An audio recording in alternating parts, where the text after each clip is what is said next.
Welcome back, most everyone. Yay! Yay! Where's our bat? That's a good question. I don't know. Our But bat is missing. much like him, we both work overnight, so it could just be a case of a missed alarm. Hmm. I know about those. Yeah. So Indubitably. we are sans a bat for the moment. It should combat roll in. I will entrust one of you guys on a random dice roll to run him, but Okay. until then, if he shows up, we will get him settled. But let's go ahead and get started.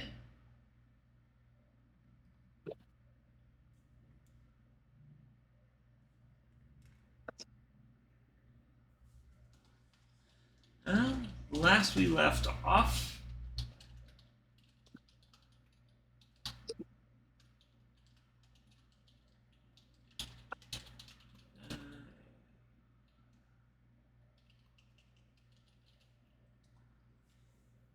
let's see here. Last we left off, you guys were in a bathhouse in Mole Mill Well. After having a very long fight. Yes. Yes. Yes, that is. It was a very long fight. Indeed. You had, in the process of doing that, you had collected one of the eggs out of that nest along with a new friend. And some of the honeycomb stuff. Yes. Some of the. And I think a few vials of the jelly. Quite a few samples of biological material. Yes.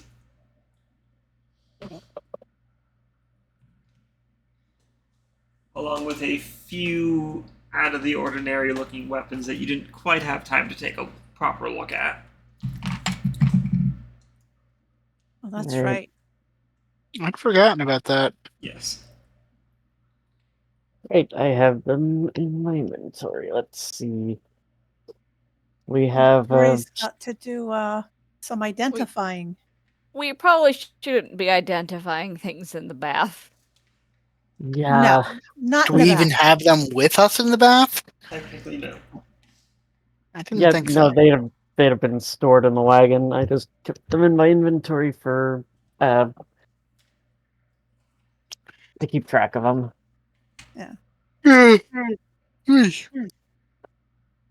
You mean everyone We've got- else.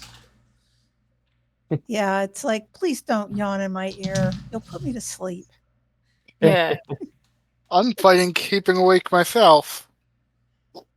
We've got 3 potentially magic weapons: a scimitar, a trident, and a strange-looking Aubadian weapon.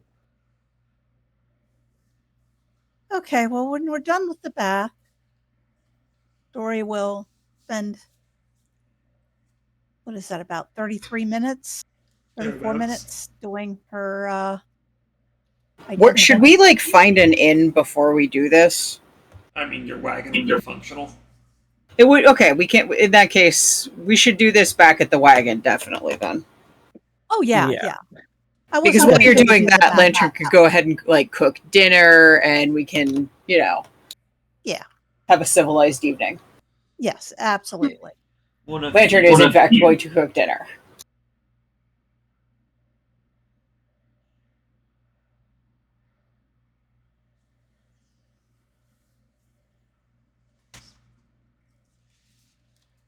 Okay. Well, back of the wagon. Once you guys have Yay, had your wagon. bath and mostly scrubbed out the smell from Grigori, though that is a stink that suffuses the skin. That's gonna stick with him for a bit. Maybe Grigori and Vellos spend an extra hour at the bathhouse. Grub-a-dub-dub.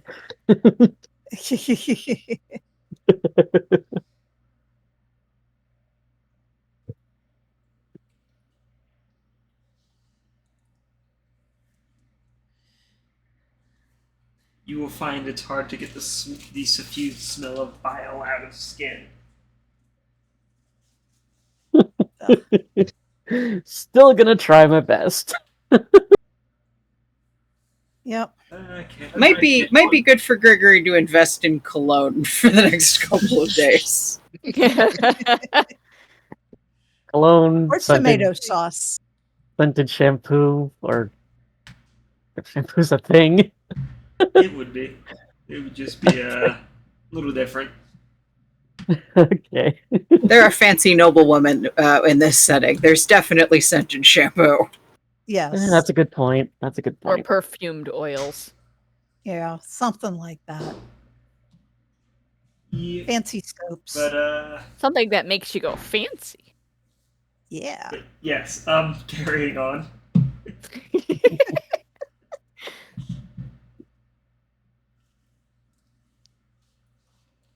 Back at the wagon with your various loot items. Loot. Much loot. Yay, loot.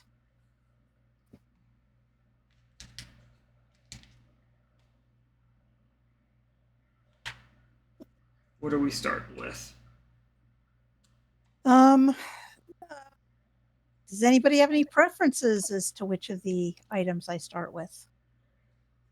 My guess would be that Aubadian weapon. Okay, Yeah, we'll deeply start with the curious about that. that one. Okay, so 11 minutes of identifying that. The Aubadian weapon is... Well, it's fairly obvious what it is and which end is the business end. But, it's a holy focus, along with being a two-handed martial weapon. Okay. Now, when attuned to this weapon, you are considered proficient with it. Okay. Nice. Meaning you do not need martial weapons proficiency to use it when you are, so long as you attune to it.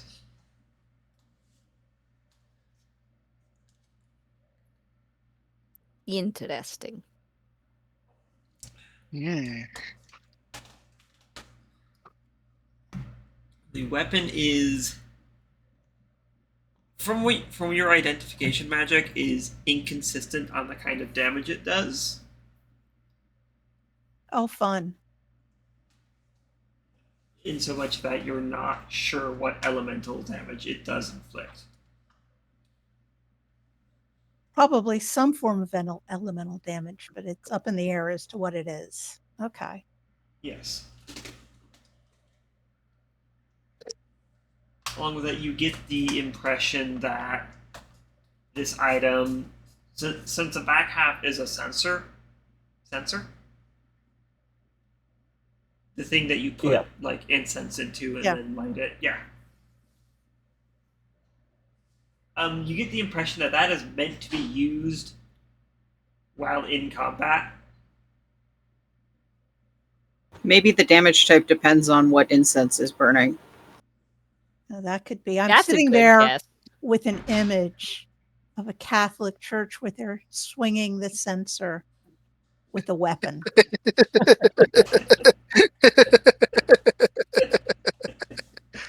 Oh, that's an amusing image.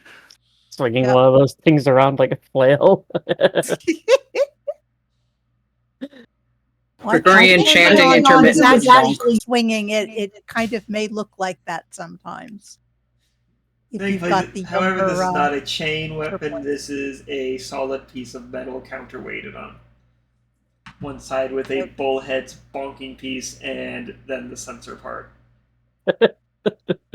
I'm sure you can bonk with that too, but it's probably not optimized for that. No, Probably not. probably not. Not going to stop you. No. I'm sure it wouldn't That stop an also probably Aubadian. won't. I'm sure you're right. Bonk. I mean, Vellos is highly tempted to mess with to try this thing out. When you're Aubadian, an improvised weapon is your best friend, And the opposite end of your weapon is the most reliable improvised weapon imaginable. Especially if you're lighting it on fire at the same time to burn the That kind of would incense. probably mace them a little bit, too, if you think about it. Yeah. Oh, dear. Like, I've had incense smoke in the eyes. It's not fun. No. God. You burn the right stuff too, and well, you can do some damage just with the incense. Holy water could also be put in there, but I get the feeling you guys aren't going to be filling it with holy water. Have you met Well, us? we might. I mean, if there's Look, no I'm gonna incense I'm going around. to tell you right now, you cannot consecrate alchemist's fire. Damn it. Dang it! That sounds like Try that. that sounds like quitter talk, is all I'm saying. I know that really sounds like a challenge to me. You cannot consecrate acids, poisons, or alchemist's fire. But it's an oil, isn't it? You can consecrate oil. I think. Well, yeah, definitely. Look, there's a reason why it's called holy water and not holy napalm. There that's is because- such a thing as holy oil, but You call holy water because it's made out of water. Napalm that's been consecrated would be holy napalm. Holy napalm, Batman! You cannot consecrate alchemist's fire. I know that's what you wanted to do. I hadn't actually even thought of that until you said something. Okay. Oh, I want to, yes. You're the one who brought it up. Same. Anyways, back on track. We're robbed of an option we didn't even know was on the table. Y'all got robbed from us. Here I am reaching for the middle of the deck, removing jokers because nobody else shuffled them out, and y'all are surprised there are jokers in the deck. Pretty much. No, we're not surprised. We're just, still trying to play with them. Anyways, you're not getting the full load of information, but you get the idea. While this is not an artifact, it's still a potent magical item with some potential behind it. Cool. Well, from that description, I think this is yours, Vellos. Yeah, I think Vellos is going to spend some Yeah. time attuning to that. I think Vellos Yes, is the I only think one so. who wouldn't look silly holding it. Yeah. That's Yeah, also a there's fair that point. too. Alright, next item. Okay. We've got a glaive and a what? Trident and a scimitar. Oh, a trident and a scimitar. Shall we do the scimitar next? Sure. Sure. Okay. Okay, Scimitar so next. on a chance to properly before you even start identifying it, on the chance to properly examine the scimitar, it looks a little odd. The blade, the business end of the blade, looks like it's been worn down, and somebody has hooked a small set of crystals along the blade, and the handle itself has been, for lack of a better term, greebled with arcane components. Reebled. Yes, Reebled, what? that is a word. Adding I have no idea what they were- It's like Not what I want. festooned. It's the It's like technological. It's the technological Decorated. counterpart of festooned. Oh, okay. Art So- speaking, it means you glued a lot of little rectangles and cubes to it. Got it. Somebody tinkered the hell out of this thing. Okay. It's been bedazzled. In an attempt to identify this, there was some degree of late nascent magic tied to this weapon at some point. But whatever it is, it's gone. This Oh, item the enchantment is broke. functionally useless without whoever made it. And you have a solid feeling whoever made it has been chewed up a fair bit. Been eaten? Yes. Like, been eaten pretty bad? Yeah. They got munched. Yep.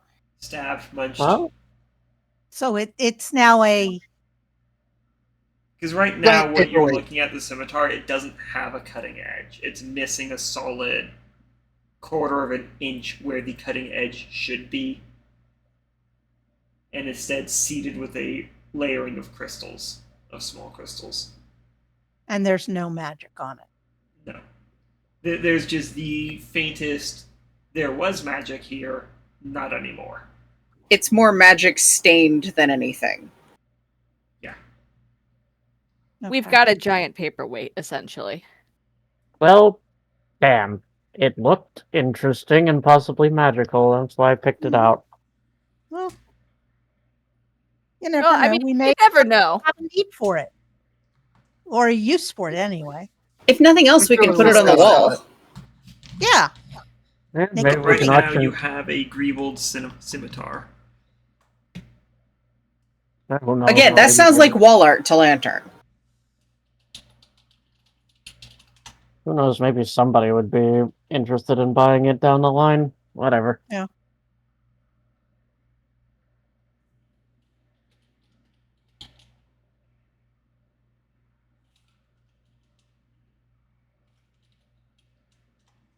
All right, and that just leaves the trident. The trident is functionally a +1 weapon with the benefit of ignoring penalties of underwater use. Hmm. So while attuned to this item and you make attacks with this item, you do not suffer disadvantage while underwater. Interesting. Okay. That's cool. The item also has a neutral buoyancy. Neat. Huh? That means it doesn't It float floats. and doesn't sink. Yes. It just hovers in the Oh. water. It means you can move it about normally in the water, presumably. It means if you let it go in the water, it's going to stay where you let it go until a current or force moves it. Oh, that is convenient. Yeah, that's nice. Yeah. Other than that, it's functionally a spear with 3 points. Okay. Well, neat. So it's got some magic to it, even if it's not like a +1 or something. But it is +1. Oh, okay, cool. Yes.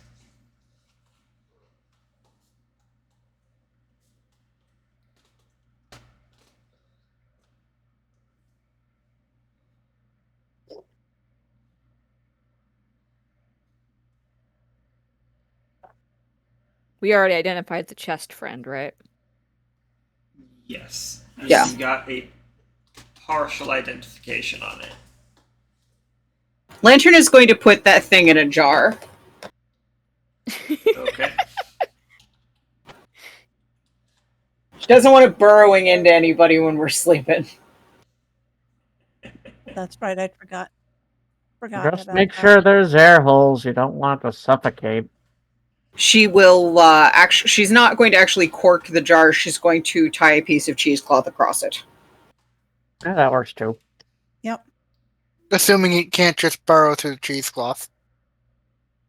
Well, it's not Or really cut through the closely. cheesecloth. I mean, it might. That's the thing. Lantern had not considered this. But what's the possibility that it can also chew through, like, jar, you know? Well, the jar is probably pretty stable. It's the cheesecloth we're all. It's the cheesecloth and the cork that we'd have to be worried about. Yeah.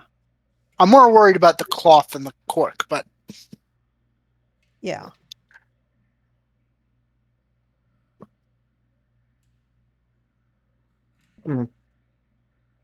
After a great deal of consideration, would Lantern's cooking kit include a soup strainer? Or colander. Not for a traveling kit. No. Fair enough. In that case, Lantern is just going to sort of put it in a jar and watch it for a little bit to see if it seems capable of or interested in climbing up the walls of the jar. It is capable. It is both. And no, a cheesecloth will not contain it. Yeah. I didn't think it would. I think I'm going to have to risk this thing suffocating, because again, I really don't want it trying to make Burrow itself into you in the middle of the night. Yeah, well, really burrow into anyone. I don't want that happening to me, obviously, but I don't really want it happening to any of you either. Yeah, well, I mean, it's more likely to go for me because it's a druidic focus and I am a druidic, so... Yes, exactly. That's where my worry would be. yeah, well, we don't want to just outright kill it. Yeah. No. No, I haven't decided if it's cute or not yet, and I don't want to kill it before I know. Well, make sure it's a big jar. Lantern does peer into the jar again. That And she is... actually, do we have a couple of great big pots? Great big what's? Pots. Lantern, I think, has an iron pot. Yeah, maybe. Elves can make two more. Problem. I did just state that Lantern was cooking, so that pot is probably in use. Well, there is that, yes.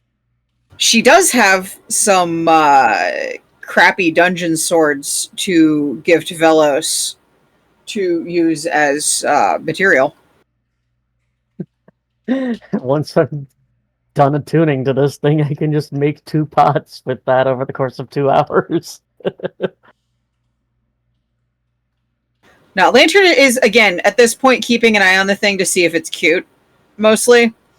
Because she's willing to give things a lot of leeway if they're cute. But she hasn't decided on this, because it is a parasite that burrows into your flesh.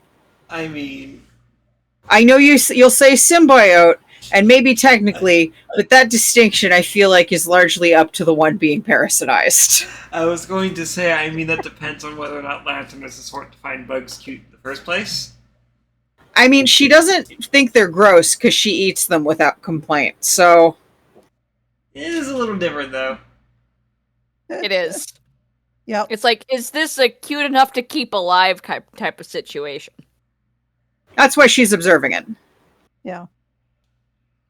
I don't know. I get the impression that Lantern would be the sort that, as long as it's not being actively nasty,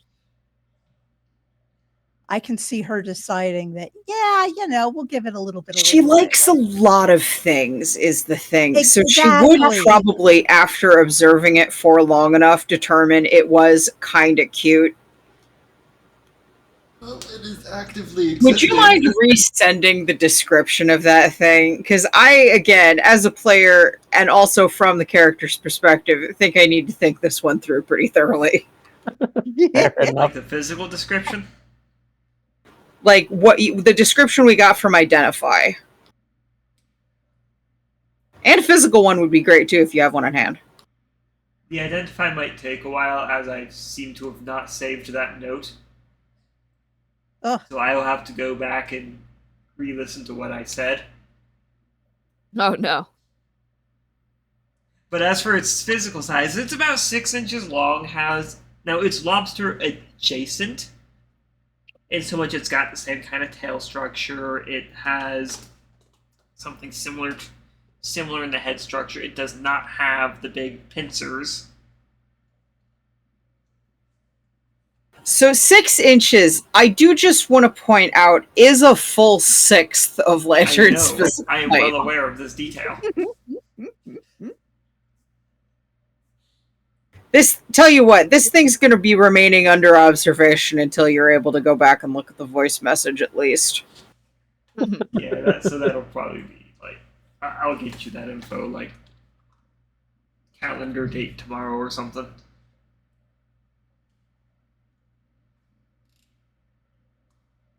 Either way, she's definitely not doing anything with it now other than, leaving it probably over under an overturned bucket with a rock on it.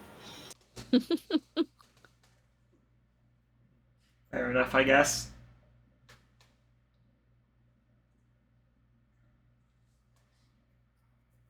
That's fair, that's fair. I can't stop you. I can just be like, why you gotta be so mean to the little guy?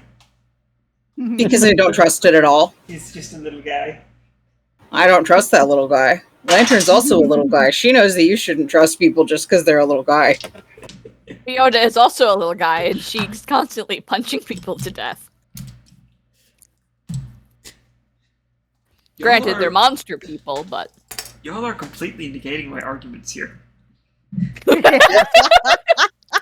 How is that our fault? I don't know, but I'll find a way. Either way, she does pass the materials to Vellos to make a couple of new pots. And, again, that little guy is just under a bucket for now. Instead of making it a pot, we just make a cage. Do you ever get you get the funny feeling of considering making pots maybe a misuse of your divine power?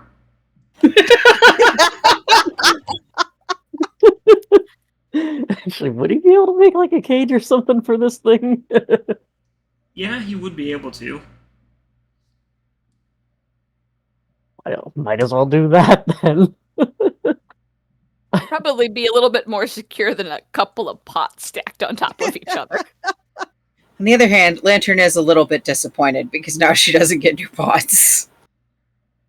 They're not expensive, she can just buy them. Sigh. Fiona also just gifted you pots.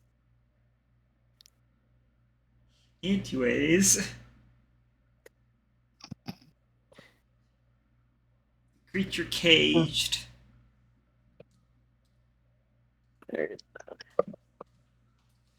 And whatnot, and Taro will get you the full info for that weapon in a moment. Thank you. Was just about to ask. Vellos. But, yep.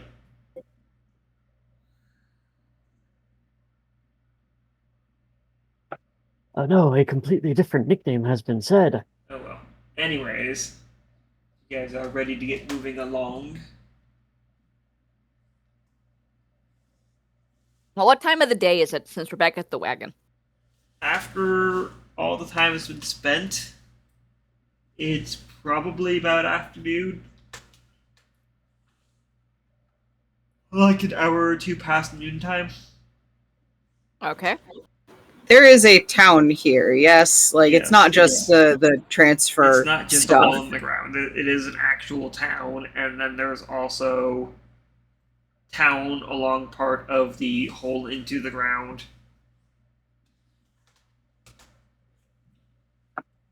Lantern is interested because it doesn't really make sense to take off at this point because it will be getting dark like way too soon for us to be starting a voyage now. Lantern is thinking maybe we do some window shopping at least, see if we can figure out any cool stuff we need or any cool stuff they're selling that we can't get anywhere else.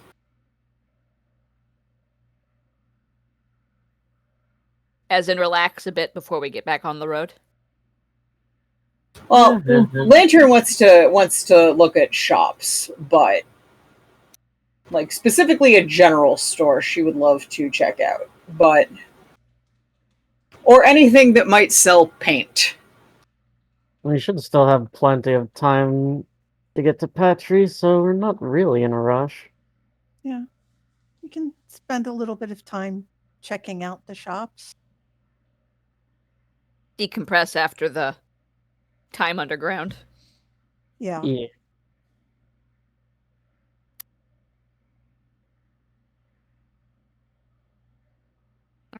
How fast did I say the mounts moved? Either way, you'd get there in a little over 2 days. Yeah, and I think the poster said it was like a few weeks out. Yes. So Yeah. we got plenty of time before the concert. The dire hyenas move at 80 feet. No, I meant there. Yes. Okay. So. Yep. Okay. A little bit faster than the horses. You get a little bit more travel speed. But Yeah. I know functionally rules as written, all mounts, regardless of speed, travel 24 hours in a day, but honestly, that's just not fun. Faster Yeah. mounts go faster. I think that makes sense. They're faster. I agree. Makes sense to me. Yeah.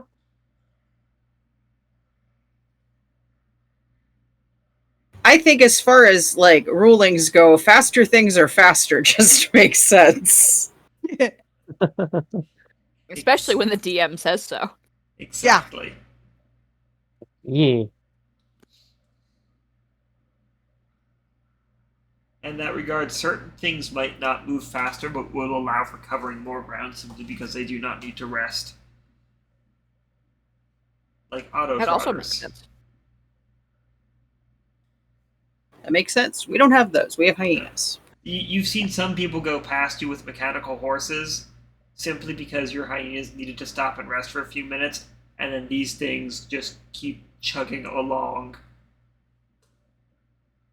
You Chugga, seen chugga, it? chugga, chugga, We chugga, ever chugga. see anybody with a like steam engine instead of mounts?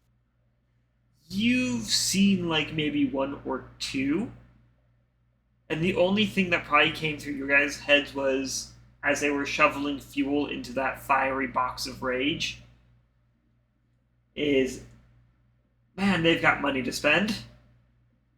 No, Lantern thought Yeah. cool, but you know, But also they had significantly larger water tanks to power the thing as well. Very true. but she didn't say practical. Anyways, exploring town for a little bit. Yep. What do you guys Yes. Yeah. Sounds good. Sign paint. She still needs to paint the sign. Uh, That was Fiona part of the Kobold would original have one. plan, but you know, the little town didn't have it because why would they? They don't need to paint that much.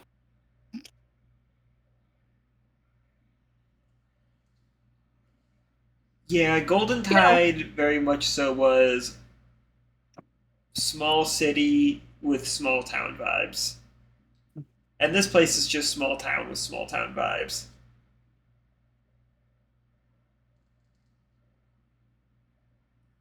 But is it the kind of small town where they might have sign paint in stock? That's a good question. That is a good question. Let me just. Yeah, I'd say they have some left after all the other mess they've been going through. Lantern would like to purchase some. Okay.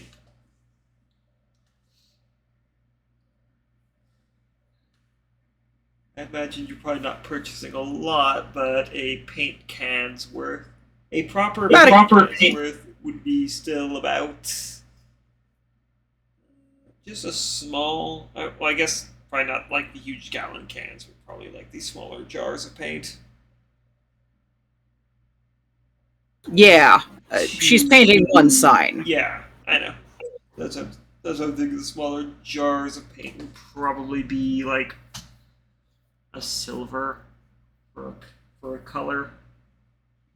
Well, I'm gonna happily pass that over for 2 different colors of paint, and we are going for black and light gray.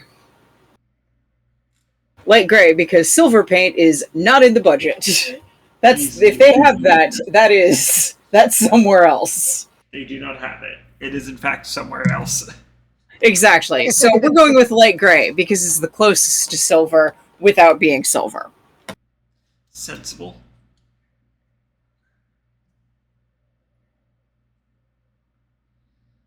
Anyways, so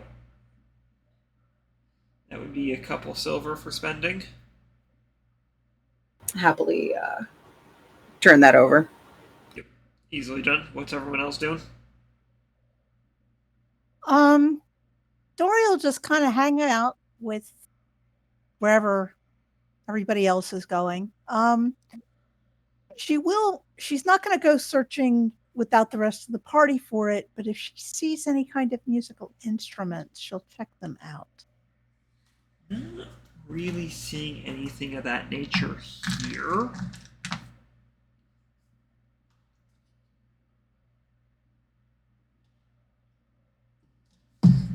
Okay.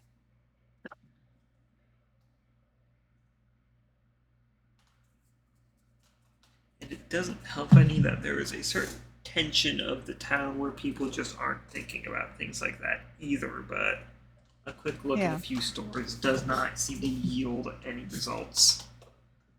Okay. As I said, she's not going to really go nuts about it, but she's going to keep her eyes open. Yep. No, I said Fiona was following Lantern to the general store.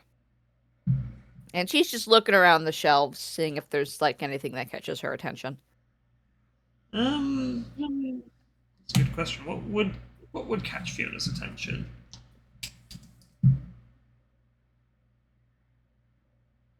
Anything, I guess, that looks weird or out of place. Maybe something she hasn't seen before. Couldn't give me Being from a small town. one small town and to then another. Growing up in a monastery. Go ahead and give me a perception check. All right. As you're kind of just looking around. Yeah, just having her eyes rove over everything. Yeah. Kind of like when you walk into a hobby store or something and you're like, huh, well, that's a thing. Yeah. Every time I walk into a hobby store. Yeah. Hobby stores have become my new 14. bookstores. 14. You are seeing a couple of things that aren't not so much new to you, but perhaps the style is a little different. There's a certain change in practicality to items when they're built by a subterranean society. Okay. And you are seeing a lot of that kind of stylistic choices and things. Okay, so things that would probably be more useful underground. Not necessarily more useful underground, like they would serve the same use on the surface, but I guess like an example is you'd be familiar with a guarded lantern built for protecting, graded for protection against wind. Yeah. Whereas these seem to be designed without wind in mind, or a minimal wind in mind, and more potential falling rock hazards, along with kind of the handle itself kind of has like a jawed clamp on it, so you could just like hook it to any kind of rocky outcropping. That makes sense.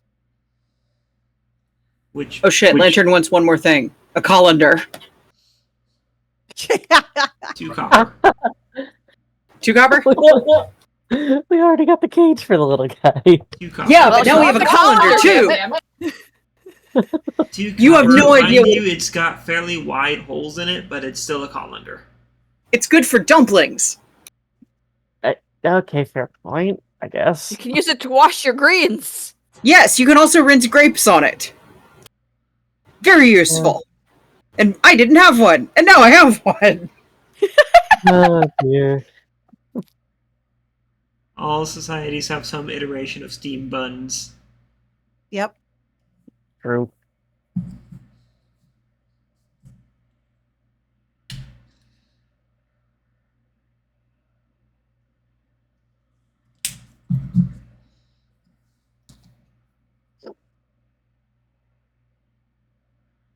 So just everything interesting, but nothing that would catch her fancy Yeah. to want to buy. Nothing super unique. More just things of, well, I never thought of designing something like this. But I can see why it is designed that way. Yeah.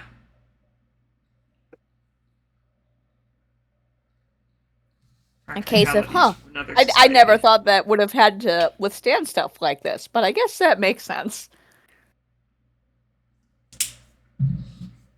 Practicalities from another society. Yeah.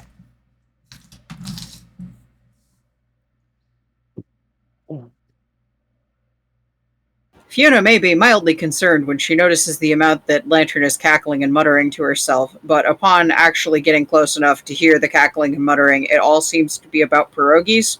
So, your call on the danger level of the muttering is all I'm saying. Potato time will be soon upon your party.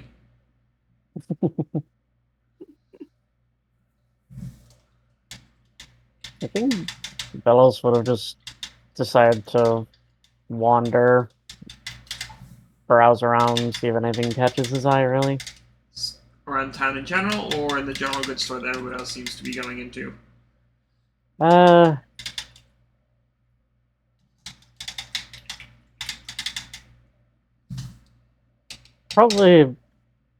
Probably tell the group that he is just gonna wander around town, ask if anybody wants to come with. Okay. Yeah, Dori says wandering sounds like fun. Since you're just kind of looking around and not actually looking for anything specifically, go ahead and give me a perception check. Okie dokie. Both of us, or No, both of you can. okay. I apologize for the clacking noise, but trying to clean the brush off. 17 for Vellos. Perception.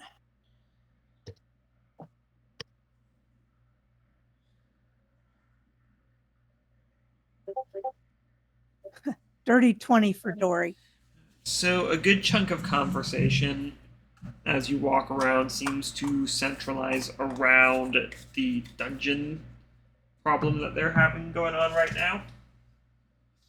As generally speaking, most people here do view it as a particularly aggressive branch of the dungeon that's opened up.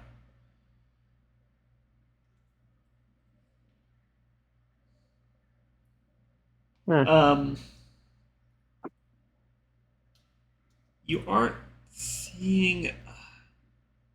Oh, how do I put this? You aren't. There's not anything too out of the ordinary in some regards around where you're looking, but conversation-wise does go out of the ordinary. Vellos, you do hear some more. Well, actually, both of you do hear a little bit more about Lana, or at least you're presuming it's Lana. Because, well, let's just face it, when a dragon goes through town, it's going to be on people's minds for a while. Yeah. Yeah, Vellos learned that. Along with some question as to what's going on, what could possibly be going on, because there's a second dragon going through town, but this dragon's a Delver, so that's interesting.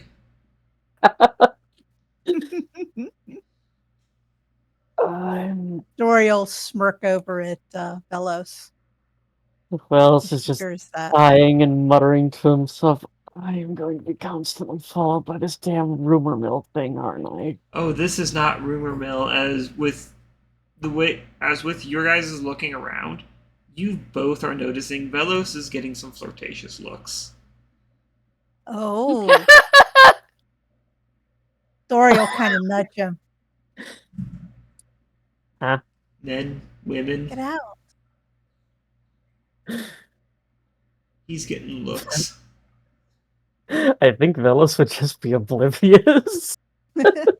Well, Dori will kind of nudge him and point it out.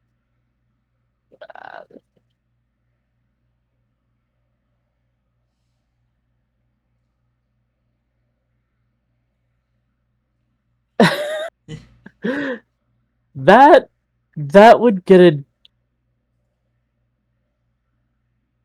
a deeply confused and maybe unsure response from him, or look from him, whatever. What? I don't know what to feel about any of that. Well, if you ever decide to take somebody up on it, looks like you'll have plenty of options. And she'll just kind of give him a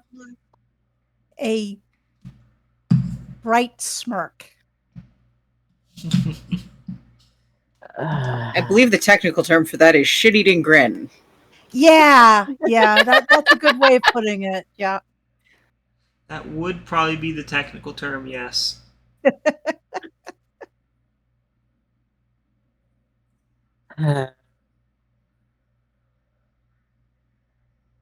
Bruno was the one I would have to worry about with teasing, or Fiona. Oh, But not yes. Dori? You don't think Dori would tease you?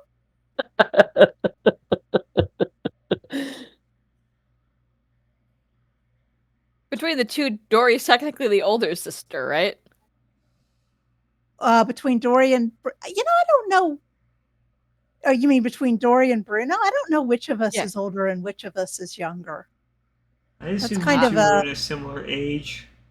Yeah, we're right. very near in age, yes.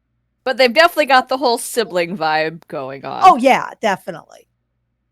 I mean, to the point that if you suggested any other kind of relationship, you'd get two ooh responses.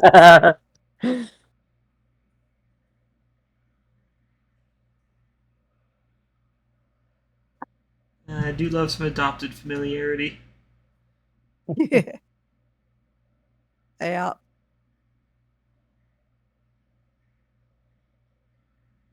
As I keep holding it out of camera view, but as I finally get around to painting Vellos.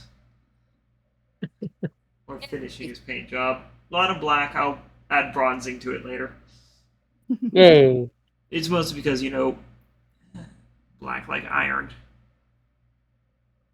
Yeah. Yes, I know steel was a more silvery color, but... You wanted to stand out against the dragon. Exactly. Yeah.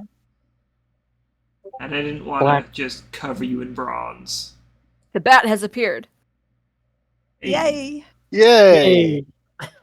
And it looks like you were right about the reason. Yep. Yep. You made it! Hey, Hooray! Grigori.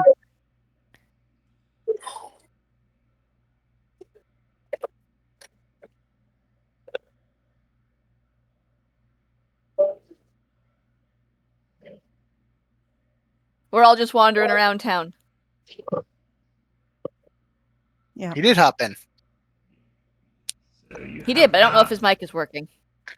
Hello, I'm sorry. That's all good. Yeah. All good. You didn't miss too Yeah. much of anything. The group's just... We've mostly just been wandering around town out of the bathhouse. Yeah. Yeah. They haven't even left Mole Mill. No. Yeah, we've identified the other weapons as well. Nothing. The Aubadian weapon is interesting, and we're not fully sure what it can do. The scimitar turned out to be a glorified paperweight. It doesn't even have a cutting edge. It's on the wall now as art. Yes. Yeah. And the trident, just a +1 weapon that makes you fight better underwater. That's cool. Well, certainly if we ever wind up underwater, it'll come in handy. Right? The trident The also has a previous- neutral buoyancy, so if you drop it underwater, it doesn't sink or float. It just sits where you left it until acted on.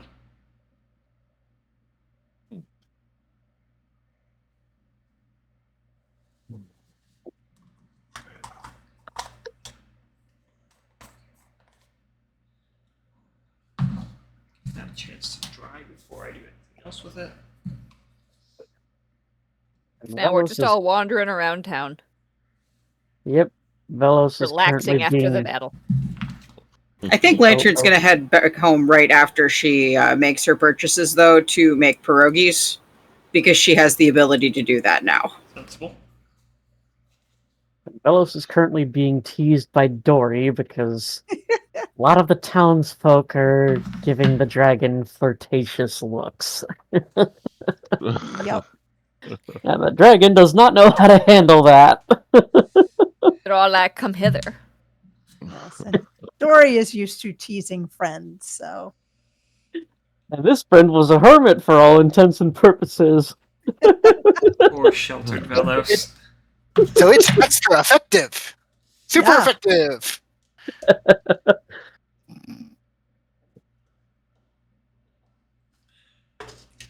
Or sheltered Vellos.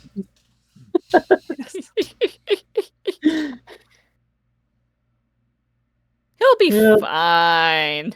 yeah, we'll have fun.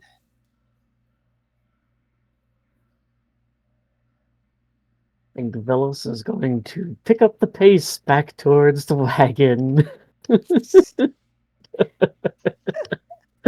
What, you mean you don't want to go hang out with some new friends? You aren't there. No, I'm not. Think of all the fun things you could be doing, all the new things you could be learning. And I bet there are things that Abad would appreciate. I get the feeling he approves of that kind of behavior in his clerics. Oh, don't you dare try to pull that.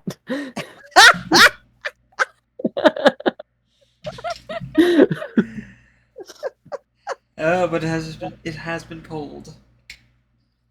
Yep.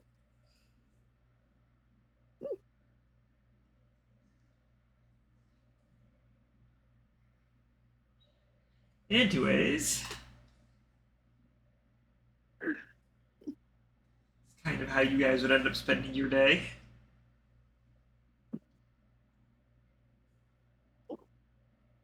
Hmm.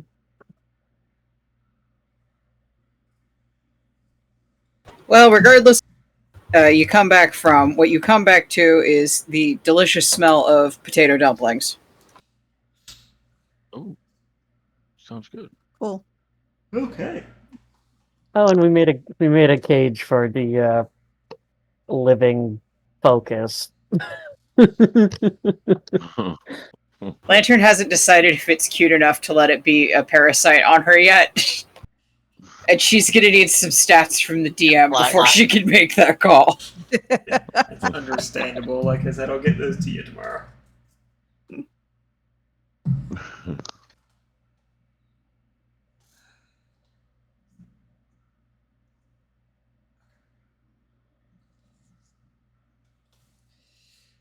Right. Fiona would go back when Lantern does. Okay.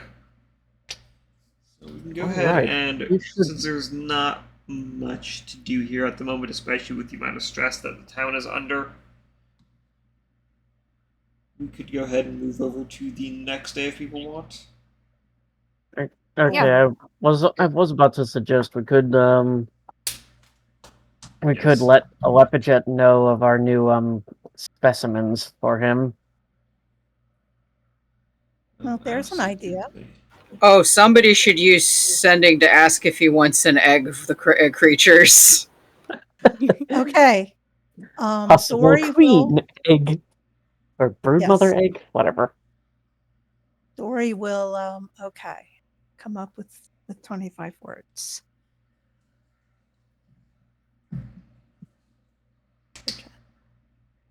Okay. Hang on, I gotta write this up.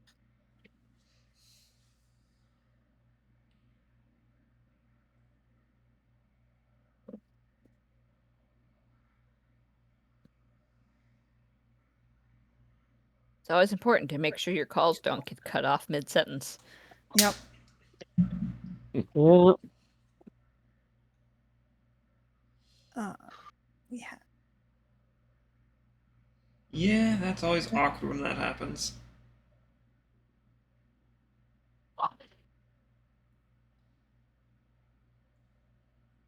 Oh, clerics do get sending. Yes, they do. I forget if I have that prepared or not. No idea. Vellos does not.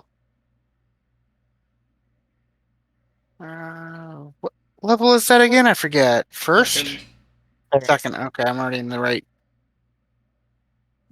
Wait, what? Why is it in my Um, third level spells? What other specimens did we get? We got some albumin from a broken egg. We got a big ol' sack of the dried resin. We've got mushrooms. We've got mushrooms that they were growing. We've got vials of Okay. the. Blue fluid from the pool. Yes, I actually do have it Well, prepared. I don't have that much. Okay. Yeah, can always You might want to What just we get, simplify it as other biological specimens. Yeah. Okay, here we go. She's going to send to him, Scholar Awapajet. We have found additional bladeling specimens, including a possible queen egg. Are you interested in the egg, albumin, dried resin, mushrooms, etc.?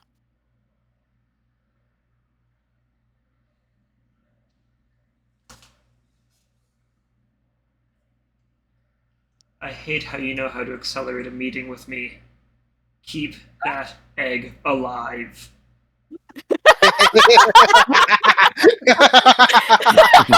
Dori gives Lantern big 2 thumbs up. He wants that egg. Lantern is going to nod and go enlist some of her stronger friends to move it into the wagon, where she is going to, remembering the specific conditions that cave was in, attempt to recreate that temperature as exactly as possible through blankets.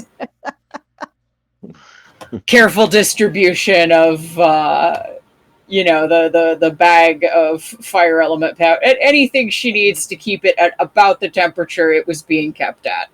Yep. Yes. Well, good thing there's one of those waygate things. I keep forgetting the name of them. Junction. Junction, thank you. One of those junctions in Patrie. We can take a trip. We can take a round trip through it. That'll be cool. Well, when we leave tomorrow, we can let them know that that's where we're going. True. Well, that's true. Is there a way gate from Patrie to Louvain? Dori, Bruno, you would both know that's a yes. Yeah. Yep. Cool. Or unless you want to let them know now. Do you still have the capability to That's what send I'm another looking spell? for. I'm looking to see. Well- Yes. Okay. There's some Even if you didn't. Pretty sure sending second level, now that I think about it. Is it third? No, it's third. Okay, It's sorry, third. It's third. Okay, I did put it in the right spot. I was wondering, wait, if it's second level, why the hell is it in my third level spells? The DM is keeping track of too many things. Very carefully.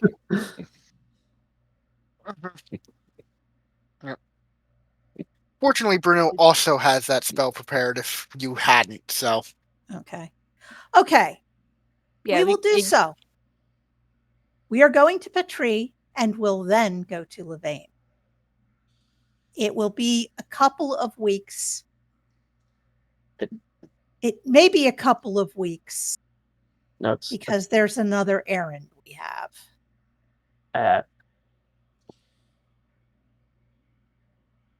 There's something of a cheeky response from this, as Webajet replies with, going to see the Brethren concert. Of course he heard about it. Of course. Dori's going to say, How many spell slots you got Dori left? I've got one left. This is the one I've got left. So she's going to come back with it and say, Yeah, that's... How many third level casts has that been? This would be the This would third. be this will third. This is the Right, third you guys night are at level 6. only You at level have 3 3. slots. Never mind. I At level 6, yeah. was thinking you're still level 5. You're good. Nope. She's going to say, one of the singers is Vellos' sister, who he needs to talk to. Looking forward to seeing you again. Family troubles, not my business.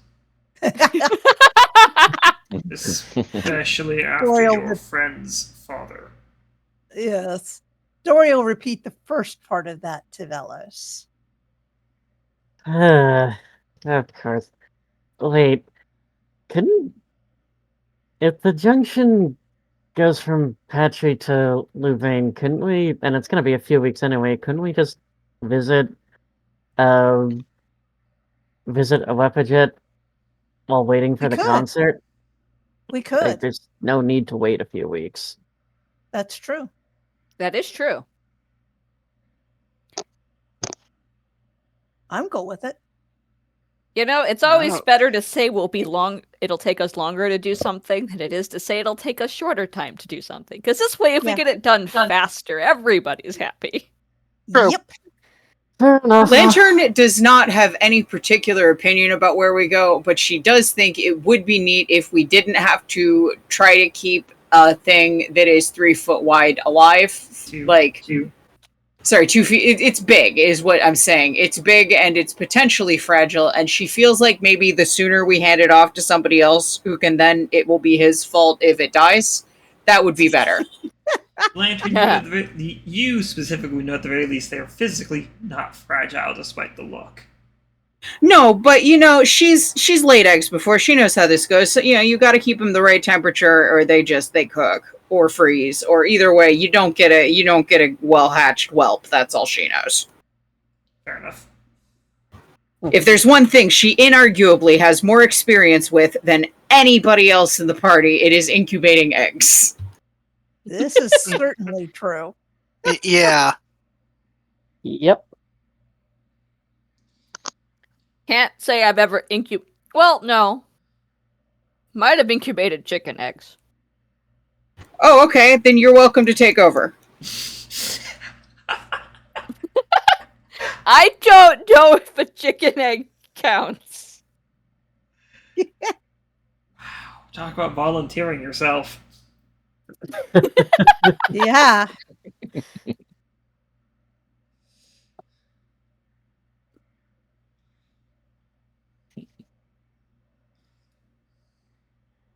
Anyways, Either way, having received clear instructions vis-a-vis the egg and also the other samples, Lantern is going to separate out about half of the resin, because she does still intend to carry out her own experiments on it, and get the rest of the stuff sort of together in an Aubadian gift bag. yes. Okay. Well, with that all being done, is there anything else you guys would like to do, or will we move on to the next day? I'm good to move on to the next day. Good Yeah. here. I'm good, yeah. What was that, Grigori? I'm good. We Okay. can move on to the next day. All right. As morning comes around, with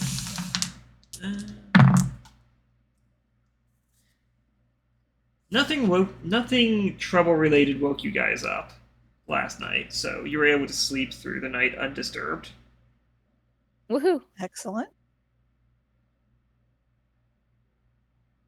Always nice to be told the war zone about 60 feet beneath you did not wake you up.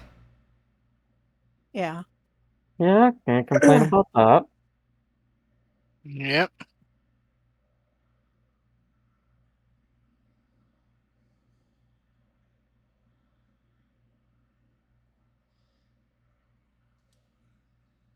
Flirtations to Vellos left unanswered. Disappointing for them. I'm sure Really they'll get is. over it. Yeah. They'll survive. Easy come, easy go. Especially since Dragon answered no one's flirtations, no one has to be jealous over anything. Exactly. Yeah. Of course, you realize the rumors that the dragon and the rabbit are a couple now.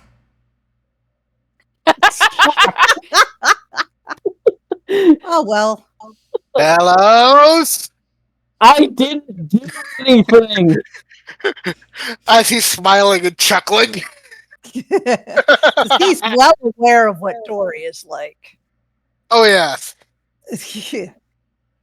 Oh, that is surprising. I would have thought he would have gone for someone taller.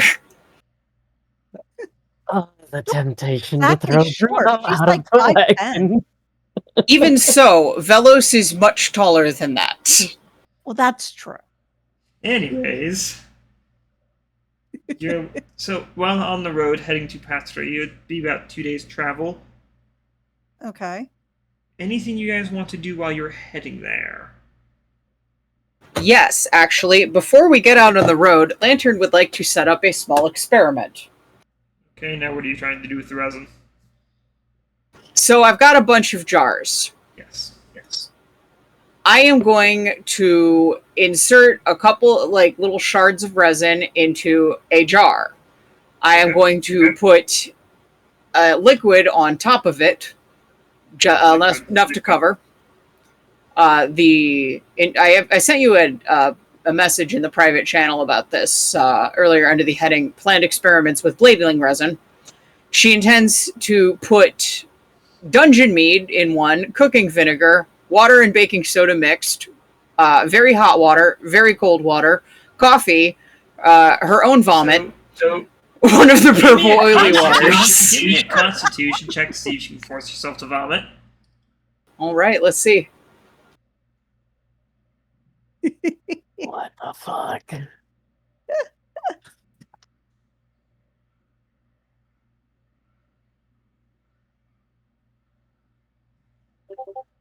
It's a 6 on the con saving throw. The one time it's an inverse save. Yeah, you're able to force yourself to vomit. Fantastic. And basically what she's going to do is she's going to put these jars aside, Okay. and she's going to check after several hours of driving to see if any of those substances have dissolved the resin at all. So, okay, well that's going on. What's everyone else doing? Playing music. Okay. She'll take requests if people want them, but otherwise she'll just kind of play along. Fiona is busy comparing and contrasting how the wildfires might have changed the landscape with the map. Thankfully, it hasn't been a lot of huge change, though there's been some burned out areas that are going to take some time to regrow. Yeah. But 'tis the season for the flame. Right? Fiona will make small notations on the map, or on their map with charcoal, just so it can be erased later if she has to. Yep.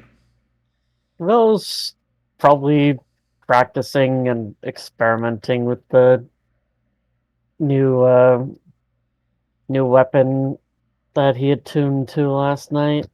It's surprisingly balanced, despite its shape.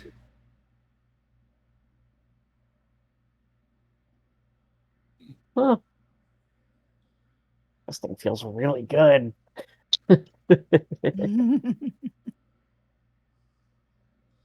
Bruno, Grigori, anything you guys are doing? Well, since Fiona is keeping an eye on changes to the map, Bruno's up front trying to learn a bit more about animal handling himself. Well, Lantern is very happy to prattle on about animal handling as There needed. is. Just real quick, there's nothing else that might interest Bruno at the moment. That I can think of? No. I'm going to guess I'm missing something, though. You might be.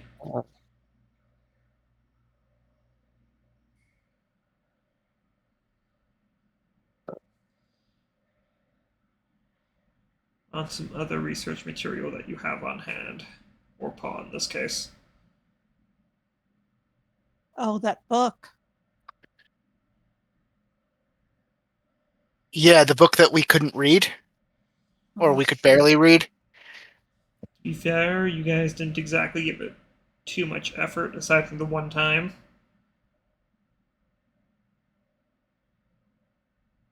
From what I remember, it was in Draconic, where only 2 of us speak, one of whom's driving, and the other couldn't recognize anything. We have He also- things he that also- let you read different languages. Yes. We got goggles You for know, that. I forgot about those. So, as long as he doesn't need attunement, yes, he will be doing that. I think you need it for the comprehend language. Well, even if he does, it'll only take an hour to attune, I think, so. Yeah. But no, I don't think you need that. I don't think so, because I know Lantern used it and she definitely did not attune to it. Yeah, that's kind of what I was figuring. Okay. Yeah, no, I forgot about the goggles. They're not something Bruno has. I forget who actually has them in their inventory. I think they're just in the wagon. Yeah, so you're free Yeah, to but- use them. Yeah, but I don't have my inventory, so I forgot about them entirely. Okay, so yeah, he's doing that. Okay, go ahead and give me either an Arcana or Religion check. Let's see, Arcana. Whereas I know I'm proficient in religion. I'm a damn cleric. I better be proficient in religion. Thing. 21. Can only You know what? Ooh, that's a nice roll. Okay, so as you're going through this, as you're starting to flip through this book and taking a moment to better understand the, well, now that you can understand the draconic writing inside, Mhm. you're getting some weird vibes out of this, some weird feelings. And that's coming from the fact that as you start to read through, a lot of these diagrams mixed with the notes talk about some fairly esoteric actions and discuss about how, thanks to the completion of our world, we need to look at other ways to produce children. You're realizing as you continue reading through, there's, at least on the more esoteric bits, it's a lot of research towards a more artificial form of producing life.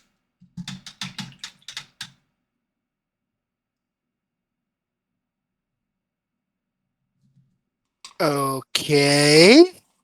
Now, mind you, this is all in Draconic.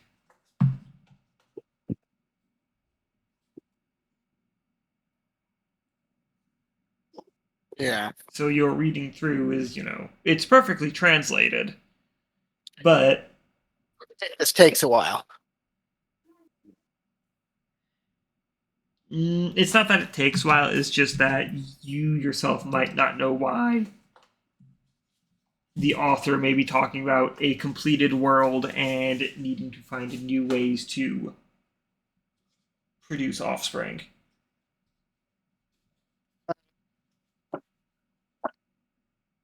I know who to ask about that. Hey, Vellos, you might be able to help with this. Yeah, what's up? Or I should say, you're the most likely person in our group to be able to help with this. I was going over the book again with the goggles. Yeah. Now that I can understand it. Any idea why it's talking about completed world and a need for a new way to produce children? Vellos would think for a few minutes. Give me an intelligence check, since you're having to think.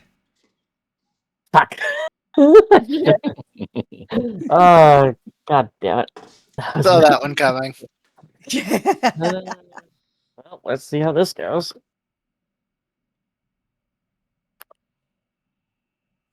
Come on, roll high, roll high, roll high.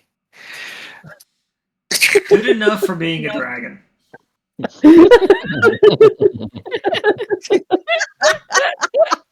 Dragon is smart enough to know his own history. Yeah. I would hope so. Oh, God. Oh, dear.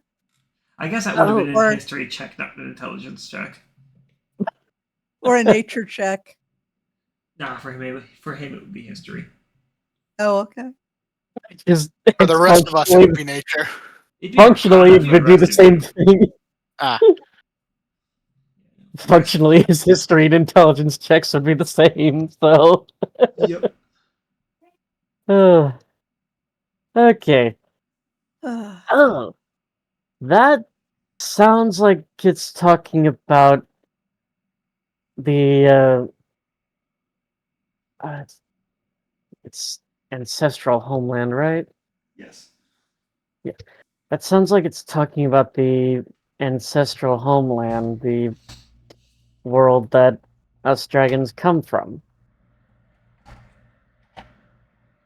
Okay. Yeah,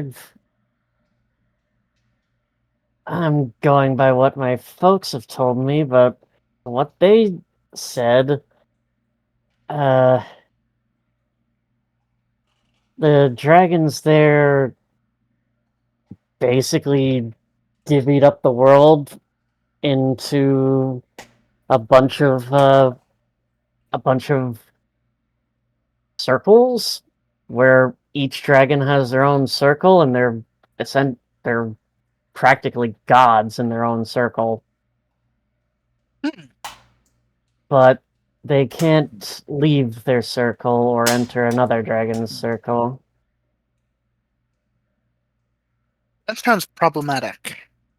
Yeah. And which is why a number of dragons, like my parents, left the ancestral homeland just before it was solved and found their way here. It was solved. Yeah, that's how they described it. Oh. You see Dori just suddenly get a look of pure fascination on her face. Like, it could almost see that she's got a new thing to look into right now. Okay, I see that look in your face. I'm gonna give you the same warning my folks gave me. Yes, people from the beast world can go to the ancestral homeland, but what circle you wind up in is almost completely random. You could wind up in a circle of a benevolent metallic, or you could wind up in a circle of some sadistic red or blue, where you're as likely to die instantly as you are to have a good time. That Remember, doesn't sound good. yeah, when I said each dragon is like a god in their own circle, I mean that literally. From what my folks said, each dragon has complete control of the rules of reality within their circle, or almost complete control. If a dragon says fire doesn't ignite in their circle, fire doesn't ignite. If a dragon says you can walk on clouds, you can walk on clouds. I want to visit that guy's circle. I saw that coming. Yeah, of course you would. And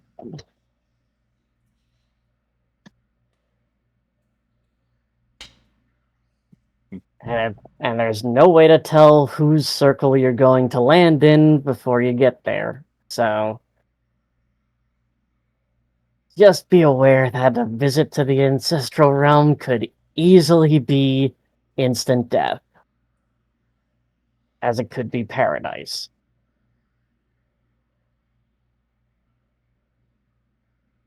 Okay. Still kind of cool. Somehow I feel like this has not warded Dori off at all. Right? Well, he slowed her down. She's going to try to get in carefully now. Yeah. He's going to try and find a way to ensure what kind of circle she ends up in. Yeah.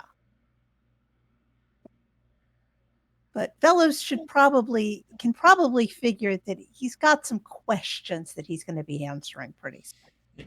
Vellos does not have all the answers. Nope. He No, but just he's has secondhand information. He has more answers than He's Dori a does. smart. Yep, exactly. Oh well, time for some practical application. Yeah.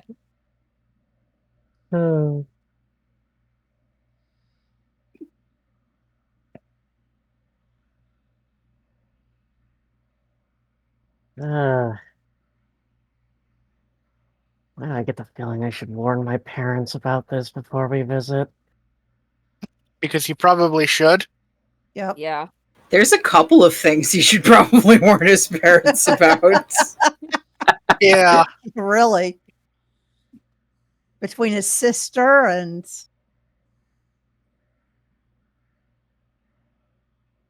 I am gonna have to prepare sending and chat with them.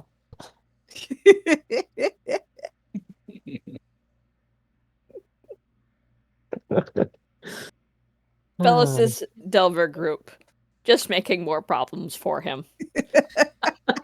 With smiles on their faces. Delver groups in a and nutshell. you know, Lana wasn't our fault. No. No, she was not. Delver groups. Technically, she was his parents' fault. Yeah. I wasn't gonna say it! Okay. You know, there might be consequences for bullying the group's dragon. Just saying. What do you mean bullying?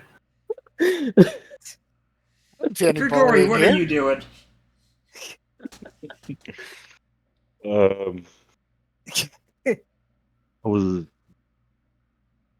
I'm getting a snack real quick, and then after Grigori sees Lantern vomit inside of a little vial, he's gonna put the cracker back. So Grigori's day is ruined. That's a very fair reaction. Yep. Some people just can't keep an appetite in the face of science. I'm just gonna Really? give a thumbs up, and then I'm just gonna look in the shotgun passenger seat. Is it open? It should be, because Bruno decided that instead of going shotgun, he was going to read a book. Okay, so I'm gonna walk up there, sit down, and be like, I lost my appetite for the day. To whoever. Lantern is the driver, so at the moment nobody is there. I'm just gonna sit up there and look at the sun, bask in the sunlight. Fiona might be on the roof because she's doing the map comparison. Okay, so. And that's kind of just how you guys will be spending your travel time. Yeah, and I'm gonna be going between each of you guys to try and learn a little bit from you, what I can. That is just a little bit. Yeah. Dori will cheerfully. Actually, most of what Dori will give you is music. Music, that's fine. I wouldn't mind learning an instrument. That'd be pretty cool. Oh, if you're interested in learning an instrument? Dori's Maybe, yeah. cool with that. Are you interested in the loot? How about a drum? A drum tends to be easy for people to pick up quickly if they've My never dad done was it a drummer, so I would definitely learn a drum. All right. She'll pull out her drum. She doesn't usually carry it around in the dungeons, but you never know when a drum's going to come in handy. Yeah. And she'll start. She'll come up with a song and start showing you how to keep time with it. That would be performance checks out of both of you. Awesome. See exactly how crazy we drive the rest of the team. I don't think it is possible to drive Lantern crazy with music, so at least the driver is unharmed. Eh. Bruno was there for her learning. Yeah. Pardon That me. was a 24. journey. That's 2. Okay. 20. At least one of them has expertise in performance. Okay. Would that actually help me at all, since she's like really good at that, like a really good It teacher? can. It can. Okay.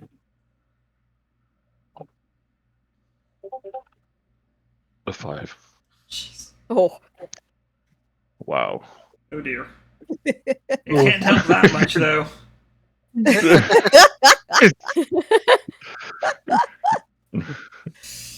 Oh dear. Yeah, Grigori is something like an out-of-tune metronome. Fiona is Oh, happy she is flashbacks. on the roof. Lantern's still tapping her toes and singing along. It's a bop, man. So is Vellos, though he went back up mostly to escape Dori and Bruno's endless questions. Bruno wasn't the one asking endless questions. That was Dori. And Dori isn't being crazy with it. She just got interested. Well, as you come up, Vellos, you occasionally see Fiona looking around at the landscape as they move, hold the pencil up as to her charcoal stick up to her eye as she seems to be measuring things in the distance, looking back down at her map, making small changes here or there. How's the Nice. cartography going? Thankfully, no major changes from the wildfire. That's good. But enough that I might be able to sell the data. That's sweet. I need to pick up some incense or something when we get to Patrie. Gotta experiment with this new weapon. Yeah, Well, I wish you luck with that. Okay. Which that would basically be how you guys spend your 2 days travel. Grigori trying to learn to drum. Vellos hiding from Dori's questions. She does want to check up on her experiments. Ultimately non-reactive. To any of it? Yes. Okay, then she is going to write down that it does not seem to react to acid, alkaline, water, heat, cold, or whatever is the purple oily water. I'm also going to say that at this point she's used up a full vial of the purple oily water. Okay. So once we stop, she is going to clean out her experiment completely. And consider the fact that apparently nothing can actually adjust it to be worth she writes down all of these specific things that she tried and the complete lack of reaction from any of them and puts it in a note with the stuff for a weapon jet. Okay.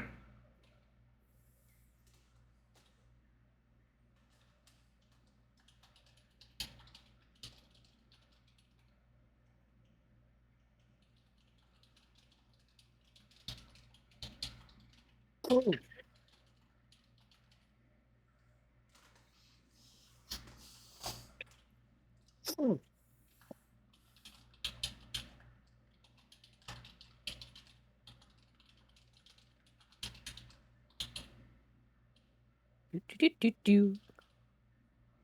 Making map changes.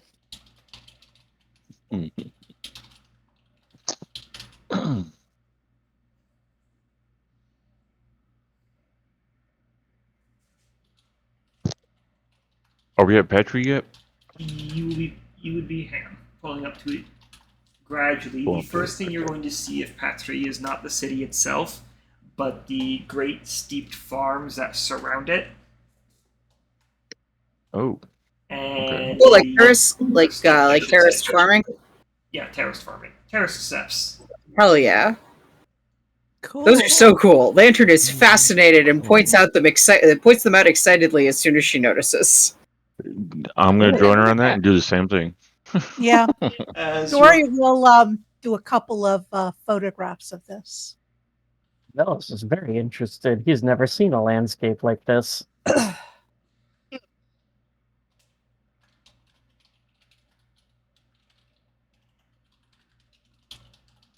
How exciting.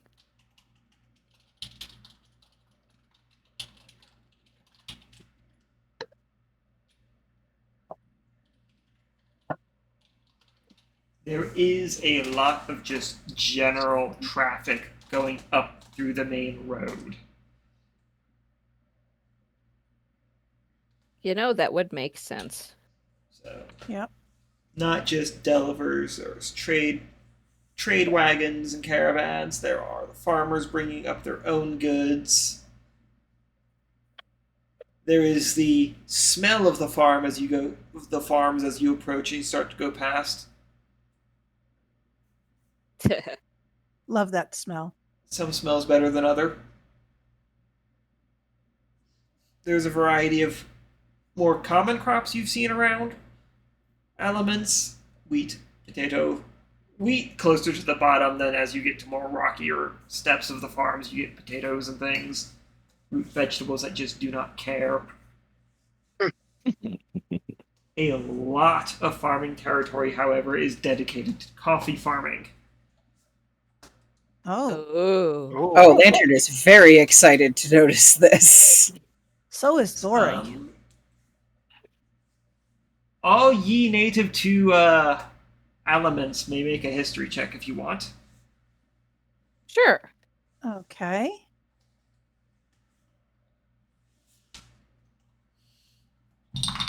History, you said, Oh. right? Straight Yes. roll. I think that's just about all of us. 16. Except for like 3 of you, so half of you are. Lantern's from nowhere.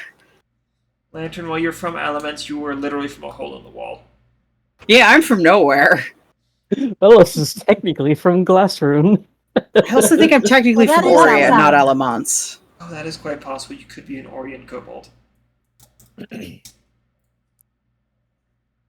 decided where your Lantern wouldn't know. She'd be able to point at the specific town that the hole in the wall was near, but Yeah, all of you rolled well enough. You would all know and be kind of excited by this, especially probably Dori, that Patrie is known for a very unique kind of coffee that was gifted to them by the jackals as a very specific cultivar. Ooh. What? Cool. Specialty coffee. Yeah. Can't wait to give this stuff a Specialty try. coffee? the second that there was a culinary souvenir available, Lantern wanted it. It's being grown in large swaths. They definitely sell it in a store then. Lantern knows that if you go into a field and just take some, it counts as stealing and people get mad at you and chase you with sticks. But if you give them money for it, you probably aren't stealing. And if you're still stealing after giving them money for it, try giving them more money. I love Lantern's rules as to how to avoid getting into trouble. Poor It's the Lantern, thing, poor you know- Lantern has fences are yet. That's the thing, you know, she's got priorities. Gotta have those priorities. Exactly. Yep. Yep. I have to be right back. Okay. So as you, however, clear up past the all entrance away, as you guys travel up the mountainside on a gently curving path.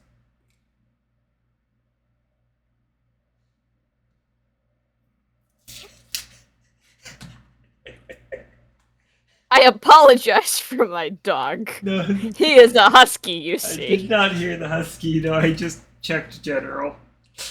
Oh,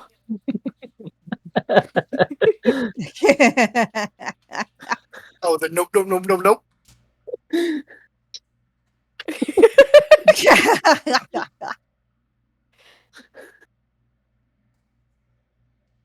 well, apparently I have good noise canceling on my microphone if none of you heard that carry on by the dog. No, I didn't. I'm back. Welcome back. Okay. Welcome back. So, as you guys move up through the carefully, slowly winding road, you eventually find yourselves to Patrie, staring over at the city. No, I did not. Okay. There we go. Staring over at the city within the valley. Oh wow. Vast. A large black citadel in the center of it. Towering vast walls. Of the city broken up into 12 quartiers of grey stone construction. The likes of which you are all very unfamiliar with. Okay. My dinner just got here, so I'm going to be right back. These are not the typical brick and mortar as you approach the walls, but smooth stone. Look at how beautiful that is. Do you think they smeared something on it? As if one had taken solid chunks of stone and shaped them into the walls. Wonder Maybe how the there's heck a- they did that. Maybe there's a better version of mold earth that I don't know about. It's impressive, that's for sure. Yes, it is. All of you, Uh-huh. at the very least, know that Patrie, whatever material it's made from, is from the Broken World. As you all know full well, Patrie was lifted from the Broken World and brought here by Parawa, Ah. By, Oh. the goddess Parawa. right. This is a bit of information that all of you know simply because one does not simply transplant a city between worlds. Right? Not quietly, Right. anyway. No. That gets noticed by Yeah. everyone.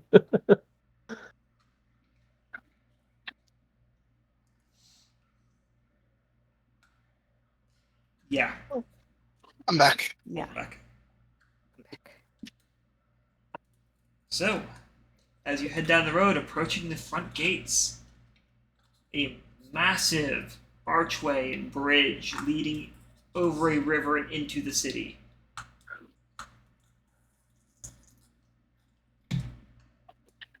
Traffic is steady.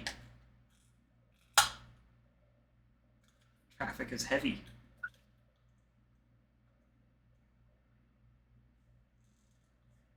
Steady, heavy traffic.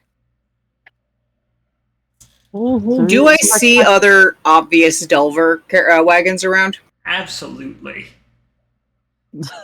Big bustling city like this? No doubt. Traffic here is a mix of delvers, traders, both local and across the kingdom.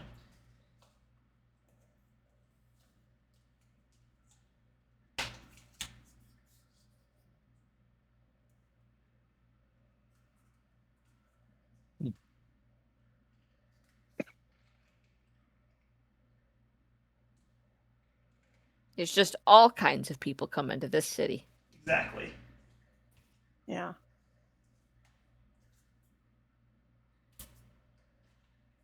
Exactly. part of the reason I ask about the Delvers is I think Lantern is going to try to take visual cues to see if there is sort of a normal place for Delvers to park. And, presumably stable to take care of mounts.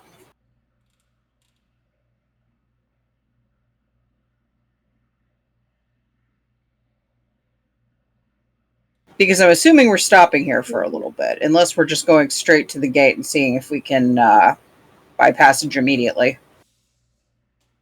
Well, like the gate into town, or are you talking the junction? I'm talking the junction. Okay, so, you're not seeing anything that you would assume is the junction in the immediate area. Probably have to ask for directions for it anyway. There are a number of guards, Brethren guards, helping to direct traffic. They're easily spotted by their by the tabards being the color of Patrie, which is a zigzag of pink and acid green. They are... Are you laughing at the guys in heavy armor with halberds? No.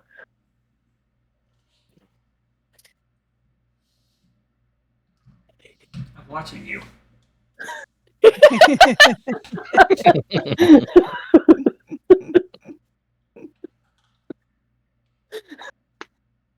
But does not simply laugh at the guys in heavy armor with halberds. No, of course not. I'm watching you Nope. partially. Just surprised by the color palette. These are colors you cannot find anywhere else in the beast world. At least Hence not his easily. surprise.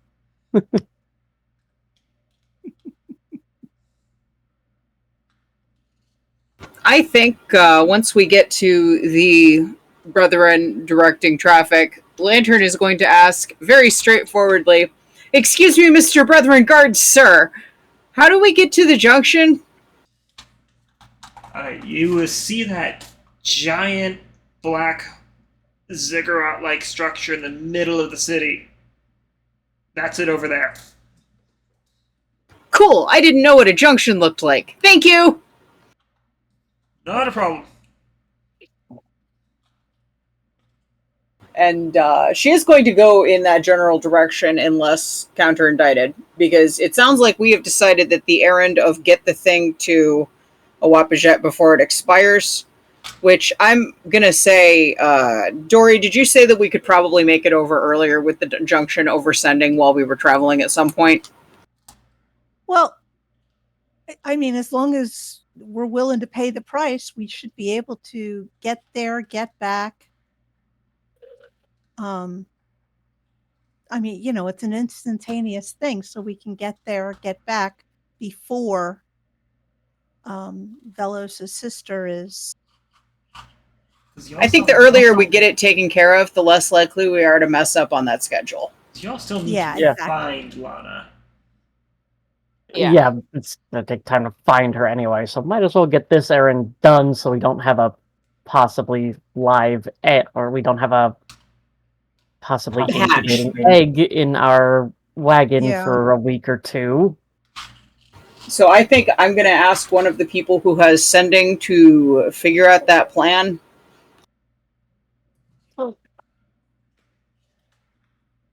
Wait, I gotta alter my spell. My prepared spells. I mean, get in contact with the Aubadian to make sure he knows that we're coming instead of it being a few weeks. Oh. Yeah. So he can tell us where to meet him. That's true. Yeah.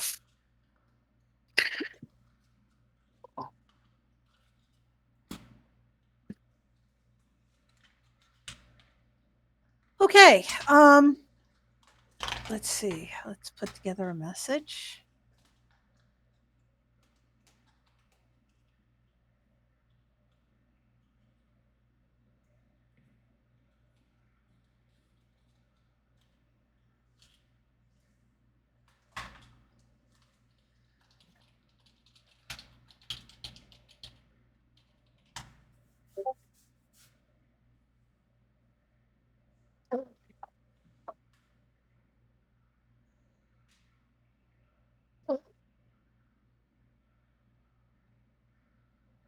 Okay.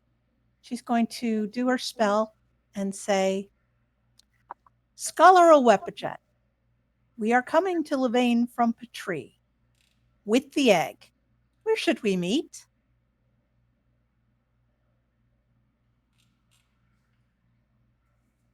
To which you get a reply of already. Should know by now, none of you guys have patience. This is true. It's hard to be patient when you don't know the gestation period of a monster. Yeah. Or the care of a monster. Yes. We're keeping it alive. Which, if anybody's bothered to check up on it, it is still, as far as you can tell, seems pretty healthy. Lantern has definitely been checking up on it because Dori told her to do the thing with the egg, and that specifically he said keep it alive. And by God, she is going to do her level best. Well, how's the little lobster dude doing? Rage against the cage. Have you guys been trying to feed it anything? Lantern has definitely been trying to feed it things.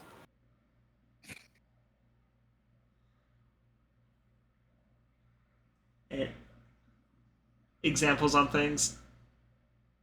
Well, I mean, bladeling resin for one, because, might as well see if we could do something with it. A little bit of hyena food. Some It's dried... really organized placement of the blade of the resin, but hasn't tried to eat it. Beans. Nope. Probably some strips of jerky. It does not seem interested in any offered solid food. If it seems, then shortly after that, she will offer a little cup of soup. Just from dinner. It does kind of drink the fluid, but again, no interest in solid food. It probably wants blood. But we haven't killed anything lately, that has blood. So Lantern really doesn't have any blood on hand. Except for the stuff that is in her, and she has other, purposes for that. Does she say that out loud? I'm gonna just tell you right now, she says most things out loud. Alright, so it's safe to assume anything Lantern is thinking is out loud. Okay. If she is keeping something a secret, I simply will not mention it. Okay. So Bruno will go, do you have a small vial that I could, bleed into and then heal the cut for? Now that I absolutely do have. Okay. Bruno will cut his hand, bleed it into the vial. Once it's full, he'll heal his hand. Healing word. You're gonna go ahead and roll me that healing word as you take. God, that was on the floor. You take 3 points of bloodletting. Okay. Well, I'm going to put those 3 HP in a little saucer. It is more interested in that. Even at minimum, I will overshoot that. Yep. Alright, let's go and just sweep off the spell slot. Okay, don't bother rolling then? Yeah. It is definitely more interested in that, but seems more focused on the actual... the source rather than the offered saucer for the moment. It wants to drink it straight from the... Straight from the person. That I'm just going to say, just stating for the record, Lantern doesn't say this, but anyone who has seen body language ever before would know that she is disappointed by how not cute that is. It's just a little guy.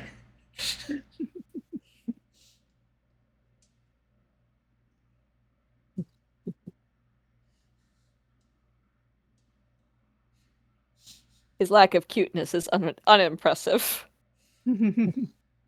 Well. Either way, in the present moment, we are going to be continuing to work our way towards the massive obelisk. Yeah. You do, Dora. You do receive a sending back that asks if you could wait a day or two, so that he can get things sorted and ready to retrieve these items, or to be ready to accept these items. Can you purchase a Dori ticket? will repeat that to everybody else and say,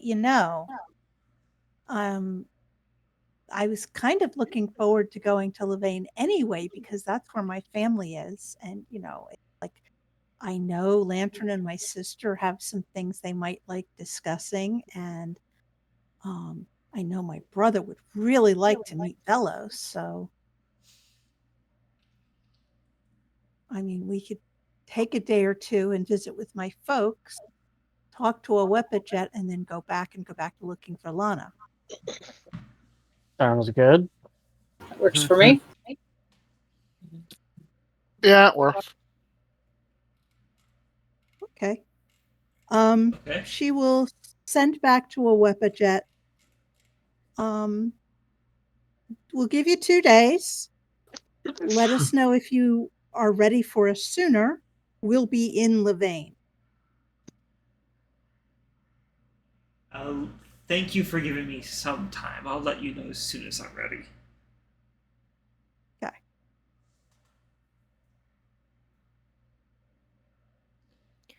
Okay. Says, well, we're all set up there. All right. Well, as you guys navigate the busy streets and approach the junction, how's about we go ahead and take a little bit of a break? Sounds good to me. That's logical. Sure. Was planning on working on a sending for Vellos' folks anyway. All right. I will see you guys in a few minutes. Excellent. Okay. See you soon. All right. Welcome back from break, everyone.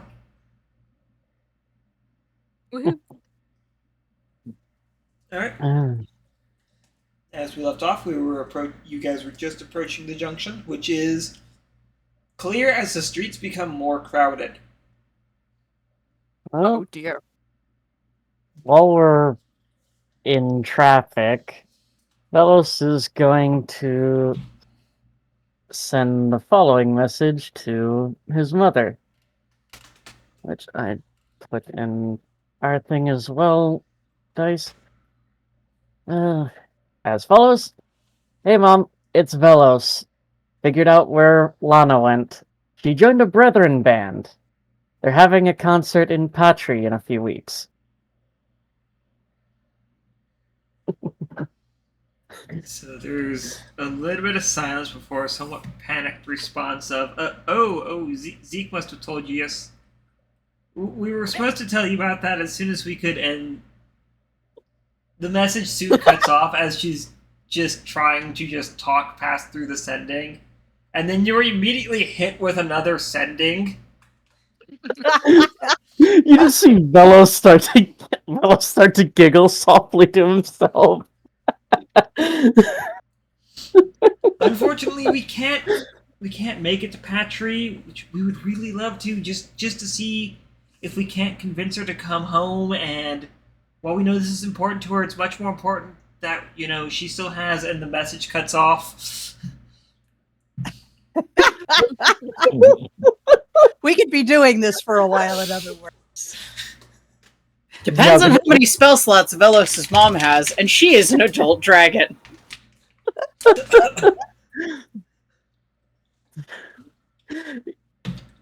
Yeah, those giggles aren't going away.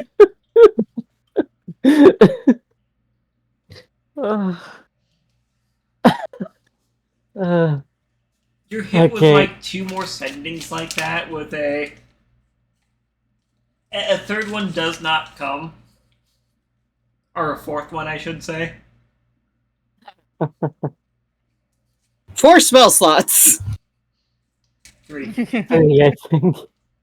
Well, Vellos would reply to at least one of them to the effect of,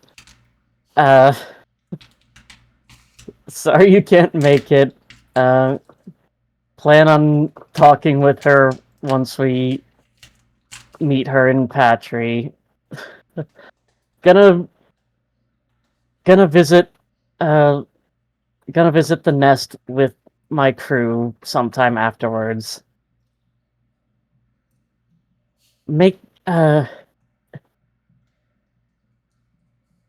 Get ready for them. Ha ha!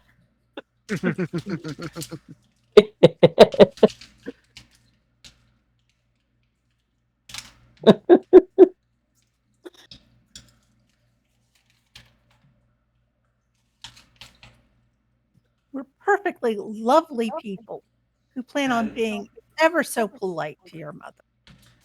As you all see Vellos kind of just get 3 sendings bounced off his head back to back with like context missing.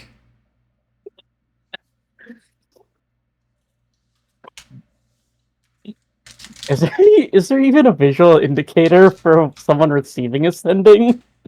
That depends on how much whiplash you feel like you're receiving. Definitely a fair bit, but it's intermixed with the giggling. So I mean, giggling, pause, giggling again, pause.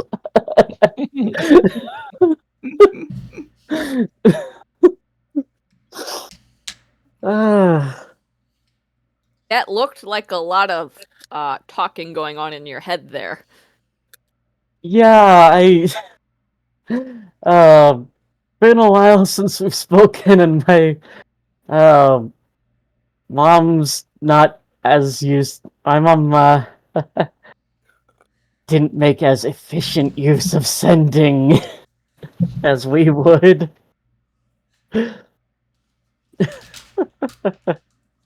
Sad they can't make it to Lana's concert, though. That's a shame. Those I did the words we should convince her to come home do ring out your head as you say that. Probably for the best they didn't, though.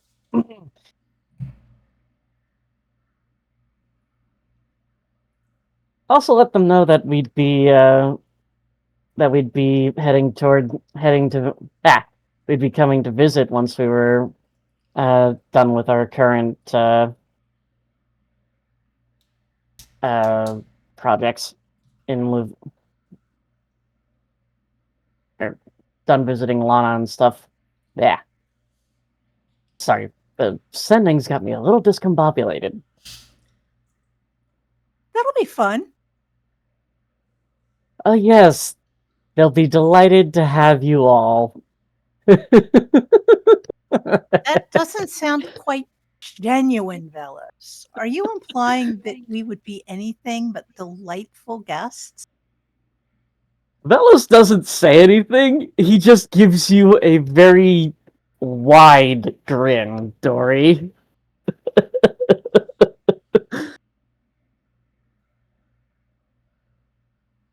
The look Dori gives you, it's a grin of pure mischief. So as you guys approach, as you gradually make your way through the traffic, and you are directed from overall traffic into a waiting queue. As you eventually met up with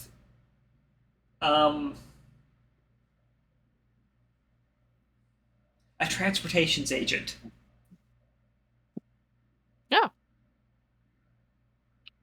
Huh. As the brethren man clears his throat with a notepad and pen in hand, you guys can see, you can kind of see the notepad already has some information pre-filled out in like sections to fill out more information. Like a fillable form. Yes. So this is a fairly large notepad. I do appreciate Lantern looks immediately excited that she is going to get to answer some questions. I do appreciate you guys having your crew identification right on the side of your wagon. What was your wagon? Thank you. Thought it would be helpful. We're the We're dungeon. an iron axle. Iron axle, okay. Iron axle wagon. Alright. How many of you are there? I think. I don't remember exactly. That's what I think it was.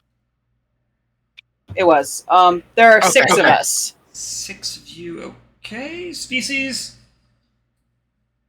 We have Grigori, who's a bat. We have Fiona, who is a rat. Rat. We have Dori, who is a rabbit. We have Vellos, who is a dragon. We have Bruno, who is a fox. Silver. Silver. And we have me, Lantern, who is a kobold. Kobold. Red. Okay. What is your destination you're heading to?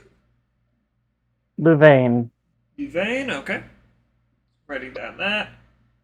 Do you have any magical items to claim? What kind of magical items do we need Yes, to claim? magical items. Are you Huh? transporting Fiona will- any magical items?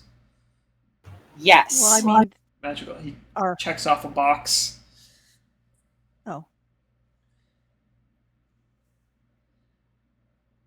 Okay. And then he peels off the paper, hands it over. You will go ahead and head down that line there.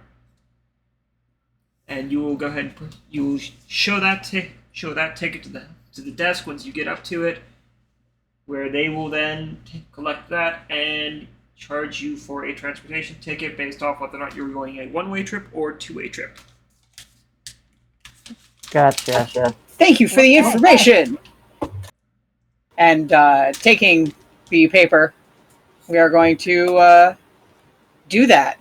As you navigate into queue, on a slow-moving queue as things are moved along,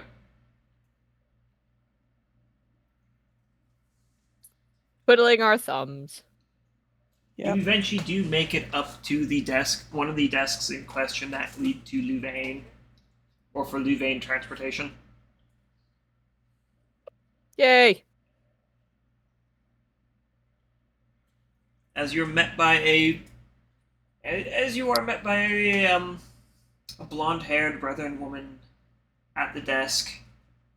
She looks like she does not sleep, but rather supplements entirely with coffee. Sounds about right. Yep. Sounds about right for where we are. Hello, Ms. Gateguard. We have paperwork and are trying to go to Louvain. Papers, please. As she reaches out with her hand. Hand it over. Okay, will this be a one-way trip or a two-way trip? We would be interested in a round trip, please. Trip. Okay, that's going to How long does the round trip good the for? round Not trip coming back is good right for away. 1 month. 1 month? Oh, okay, yes. Do not lose your ticket, or you will have to purchase a new one.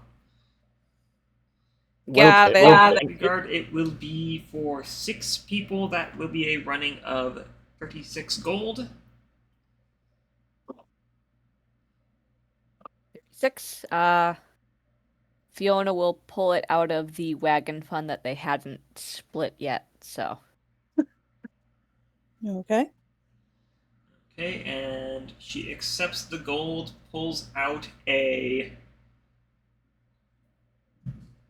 as she accepts the gold and puts it into a lockbox, she pulls out a sheaf of a blank square of paper, sets it down, pulls out a stamp, pushes it into some ink, stamps the paper, which burns and sizzles a little bit, before taking off the stamp and handing it over with a glowing sigil,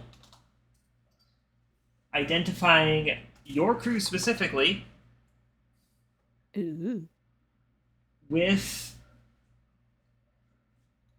a few other little arcane symbols on it that seem to basically just be your clearance through.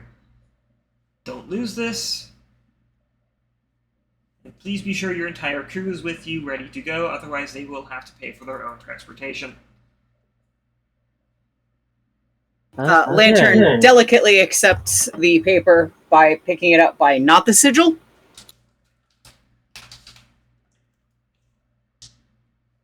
And puts it. Well, for right now, she's just holding on to it until we actually go through. But she will be putting it securely in her stuff. You may touch the sigil once it's dry. So Still not touching it because what if it's not dry yet? Yeah. And with that, it's a slow movement through. As anyone who's been to any kind of port would know. Fortunately, most of you have a little house that you can be hanging out in and doing other things. Port, ferry terminal. Yep. Same difference. Eventually, you are led into the great black ziggurat structure itself proper, instead of being the outside lines. And what you are met with is 1,000 glassy faces shimmering like gemstones within the junction's interior. Stairways, scaffolding stairways and scaffolds granting access to every facet covering every surface. Ooh. As you look around, you can see the facets leading to the other cities. Leading to that's Louvain, cool. Fort King's Fang. A glance around and you can see access to Arloris and Pristana. Another look around and you can see Forsoro and Kazmakve Kuzmet. A gust of cold wind can be felt leading through the facets to the Jaeger vaults.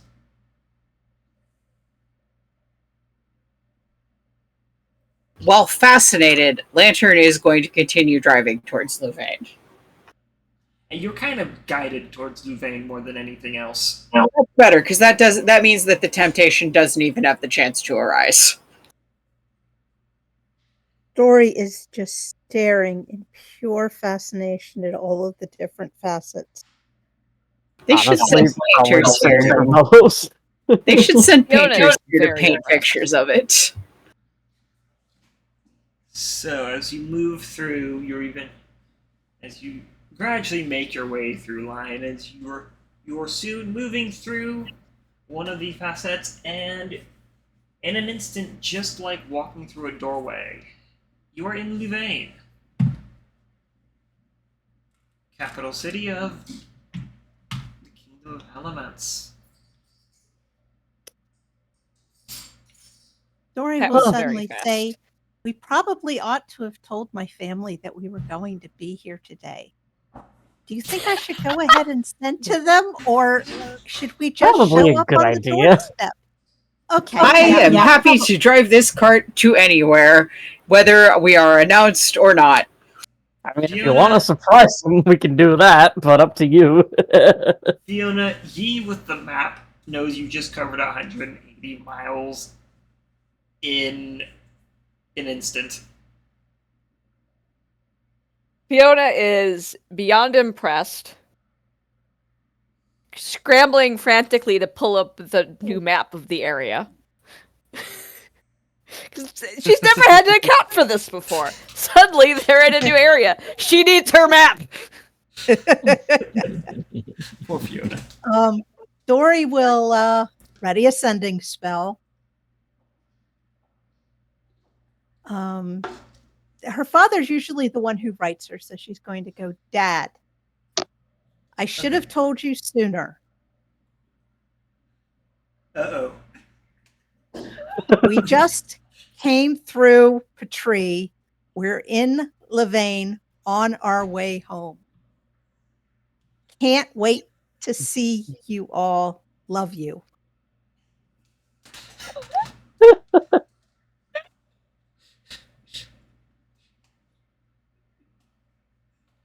Okay, for a second there I thought it was something bad. No, this is even better. A surprise Even a surprise visit from you is more than welcome.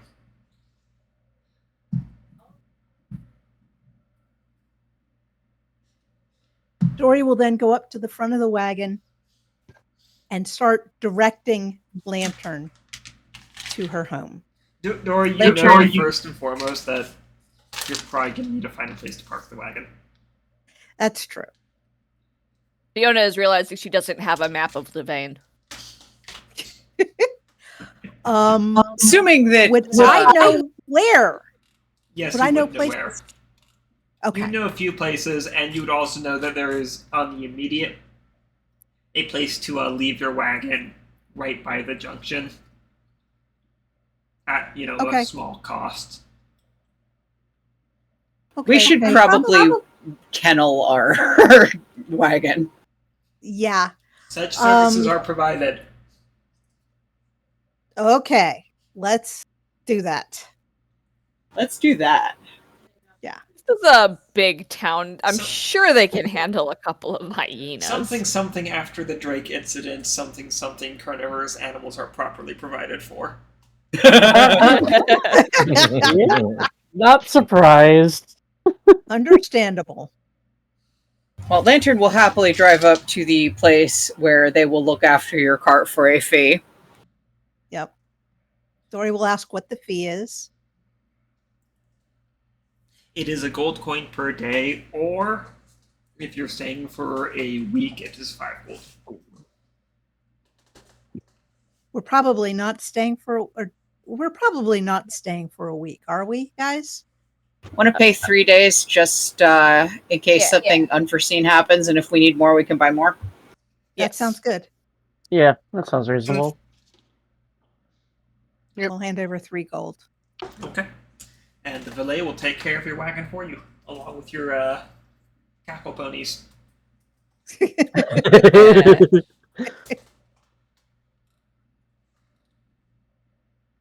I will also say that before we go to meet Dori's family, Lantern, remembering that they are fashion people and therefore probably care about clothes, is going to change out of the slightly ratty traveler's garb into one of the outfits that Dori helped her select. Dori will give her a big grin when she sees this.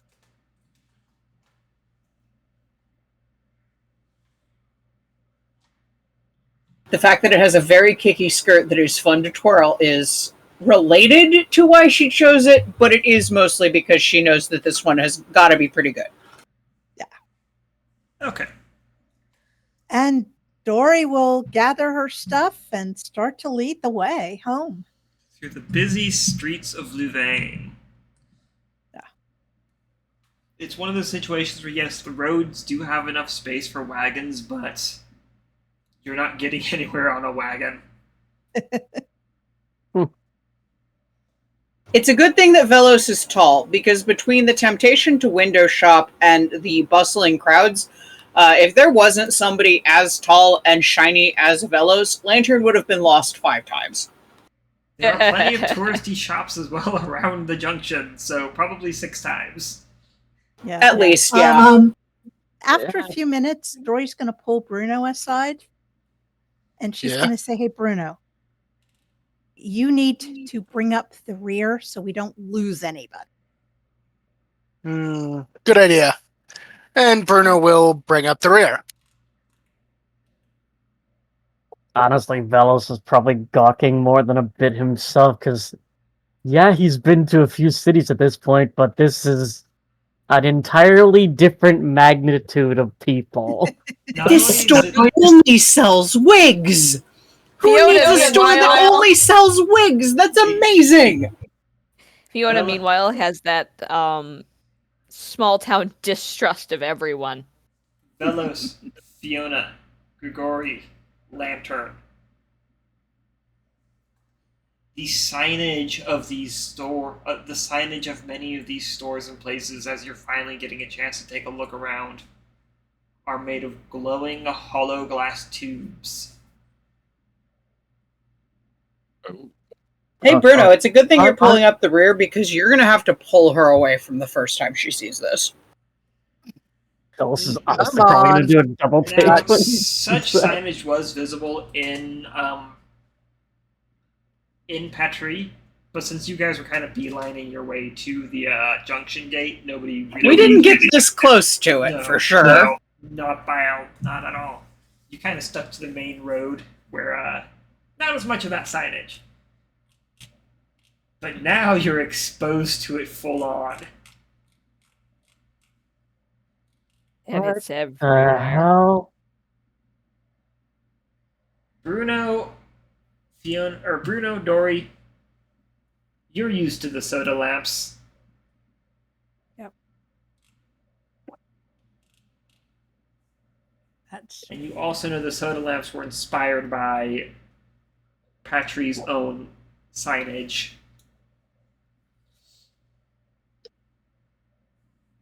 Dori will relay that information and kind of shrug that, it's a little fancy, but it makes it easier to find things, easier to see, even at night. It's so shiny and colorful. This is a good thing. I like this thing. This thing here, I love it. It's good, and I'm here for it. That is bizarre, but kind of awesome. How do they work? Oh my god, they made one of those shaped like a bottle. It's shaped like a bottle because you can probably drink there.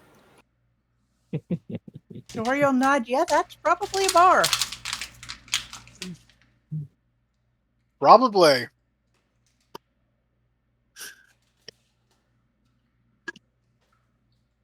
And you can see Dori kind of looking at these like, yeah, they're cool, but they're just like, what it is. You guys are starting to realize that Dori and Bruno are both very much city kids. No, I imagine that less than looking at the soda lamps with any interest, you're mostly looking at your companions looking at the soda lamps and enjoying their reactions to them. A bit, yes. Yeah, and actually, since Dori's in the front, she's mostly making sure she knows the right way to get home so she can get everybody there as efficiently as possible without going through any bad parts of town. Both of those are easy enough as you kind of guide your crew away from window shopping and other things. Wandering. As you gradually make your way over to the more... I'm not going to say a more quiet part of the city, but it takes a better part of an hour to walk your way to a more... Residential? Yes, residential. Well, this is more the kind of place where, yes, it's residential, but your bottom floor is a place of business. Yeah. And your top floor is either a house or several apartments above the business. More merchant accommodations, if that makes sense. Yeah. Merchant housing and whatnot. Oh.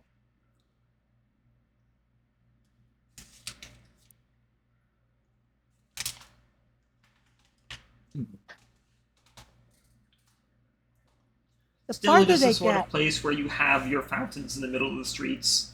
Or I should say, the middle of intersections.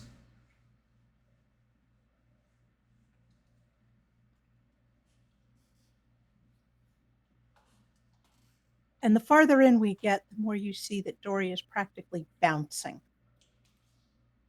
with excitement. She's got a huge grin on her face. And she keeps starting to run and stopping herself so she doesn't get too far ahead of everybody.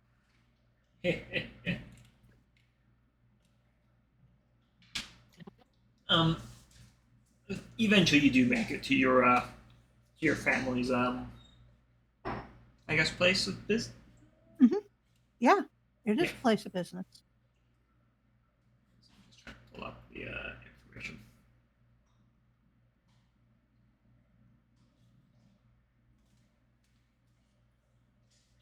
Yeah, be clothing shop. Okay, the tailor shop of your parents' place. Tailor and dressmaker. Yep.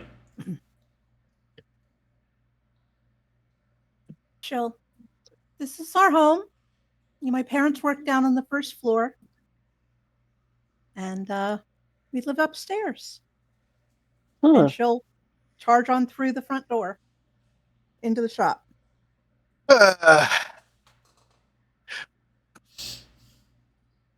Fiona will follow So I'm going carefully to so go she off. doesn't get thrown into a bunch of clothes. So I'm going to go off the assumption y'all are walking around in your typical streetwear.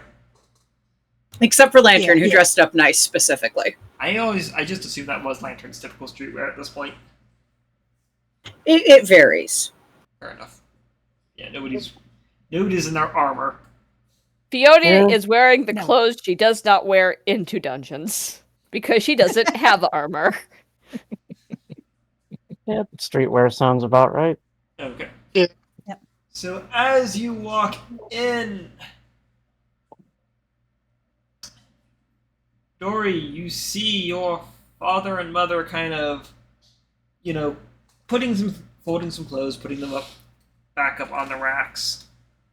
While your mother's doing that, your father is dressing one of the mannequins, the display mannequins. When both of them turn their heads to you, and it takes a moment for them to recognize you before your mother comes rushing up to you with a look of worried panic on her face. As she gets up to you, Dori, my child, you're missing a chunk out of your ear and your face. What have you been getting up to out there? Well, dungeons are, they're a little hard on things. But she also, before her mother can go any farther, she's got her arms around her in a big hug. I'm so happy to see you. I've missed you all. And as soon as her mother releases her, she'll go over and give her father a big too. Bruno waves, going, "Hey!" You're given a small wave in response, Bruno. Once she's hugged both of her parents, she says, "Okay, this is our crew. You know Bruno." Unfortunately. Hey! She glares at her father or the mother, whichever one it was that said that. He grins back. This is okay. Let's see. How do I do this? Well, I'll introduce you to our newest member first. This is Grigori. He's our newest Hello. member. Hello there.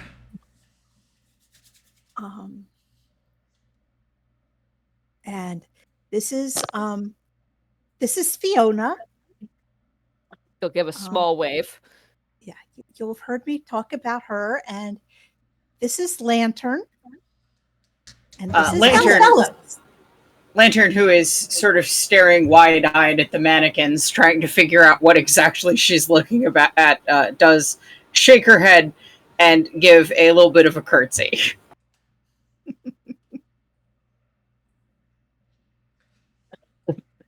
Vellos would give a wave and a hello. Well, it was a pleasure to finally meet all of you. It's a shame we couldn't meet Thorn, but hopefully he's got a better life going for him. We can only hope. He went to get married, so, Sounds like he's definitely got a better life ahead of him.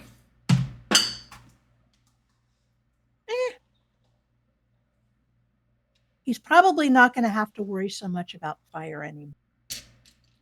Okay. Unless his wife regularly burns the dinner.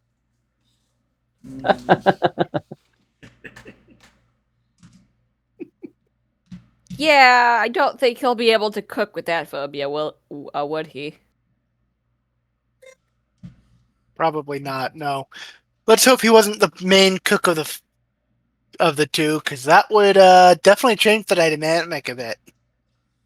Yes, that would definitely cause some problems.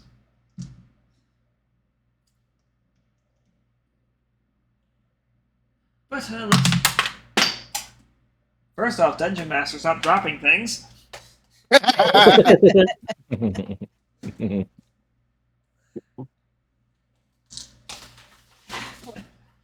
Anyways, yes. Let's go ahead and get out of the shop floor at the very least, shall we? No need to be crowding the front entrance. Come on, let's go upstairs. Whoever is tailing up the rear does see a lantern slightly bump into a mannequin and mutter, "Oh, I'm sorry, excuse me," as she proceeds past. The wood does not respond. Dori will pull her aside and whisper, "They're not alive. They're just..." Oh, I can tell that. They're very still, but you still don't want to be rude to them. They're just like big dolls to hang the clothes on so we can show them off. Oh, I thought they might be some kind of trophy of combat. That makes a lot more sense. No, my parents my parents don't ever do combat of any kind. No. Lantern looks sort of like you get the impression that Lantern maybe has not recently considered people that there are people who don't have combat as sort of an expected part of their daily routine. And you see her kind of marveling over that as she heads up the stairs. So, making your way up the stairs, you're brought into a rather cozy-looking living room. Vellos, you're told to duck. Huh? Oh. As you smack your head right into a chandelier.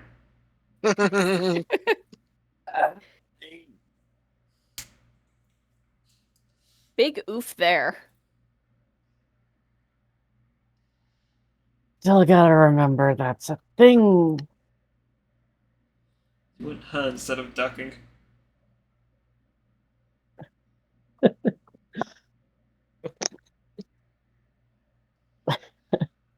As he rubs his nose and ducks under the chandelier.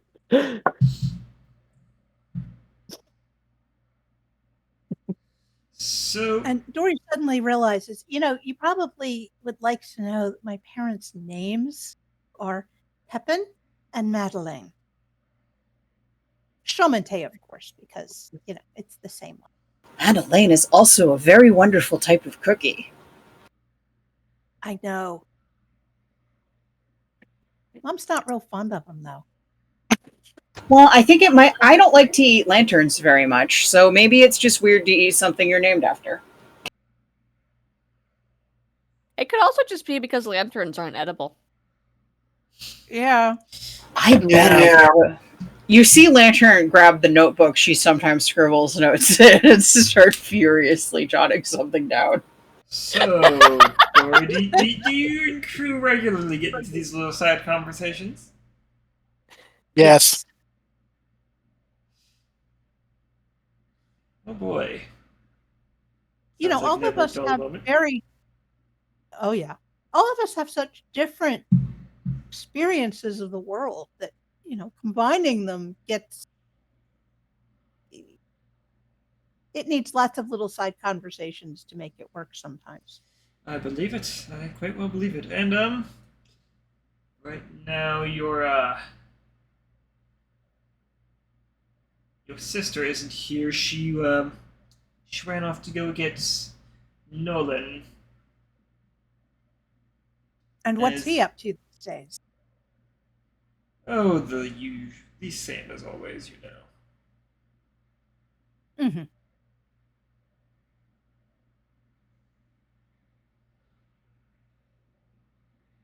And she'll actually throw a grin over at Vellos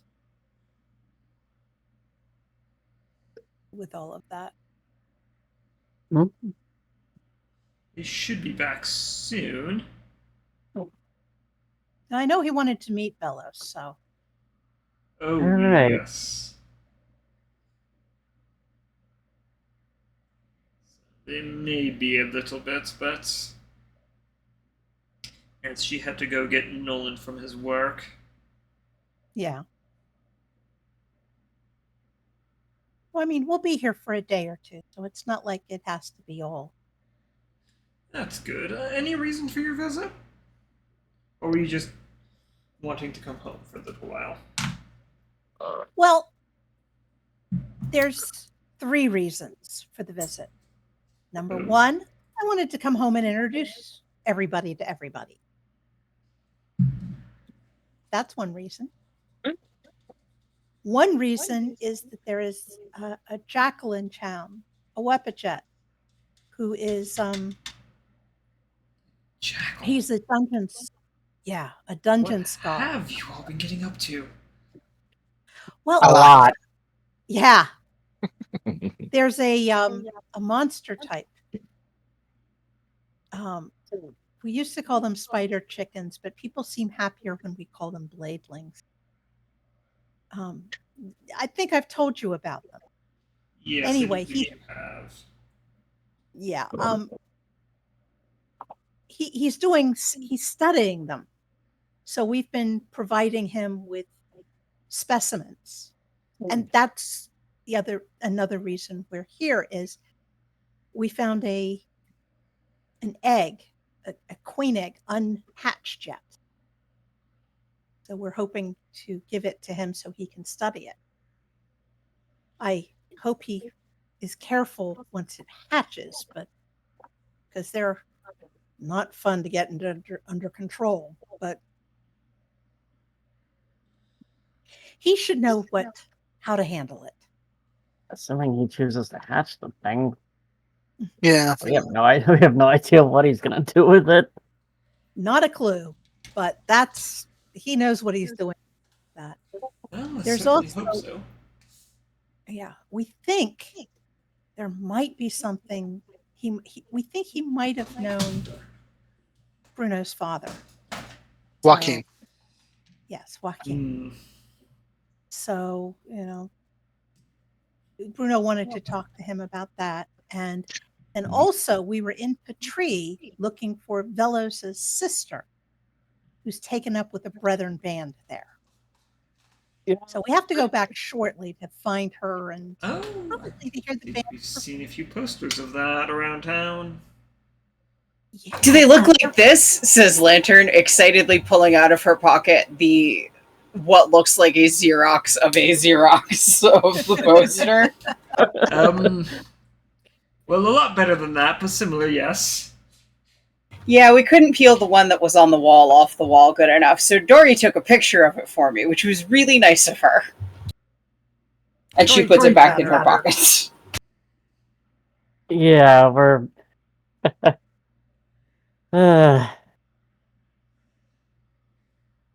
we're going to see the concert and hopefully catch up with my little sister. Well, rather curious to hear how that goes. Would like to make it ourselves, but unfortunately we have some other plans we have to attend to. We have something of a showing, was it? Oh, Oh, yes, no, we had a new have something of a new client coming in, and he's really interested in seeing some of our newer clothes. yeah, you said something about Drider silk. Yeah, still don't want to know what that is. But some delvers came through with it, and someone was interested in commissioning a dress out of it. So, Wait, out of what? Did you say Drider silk? yes.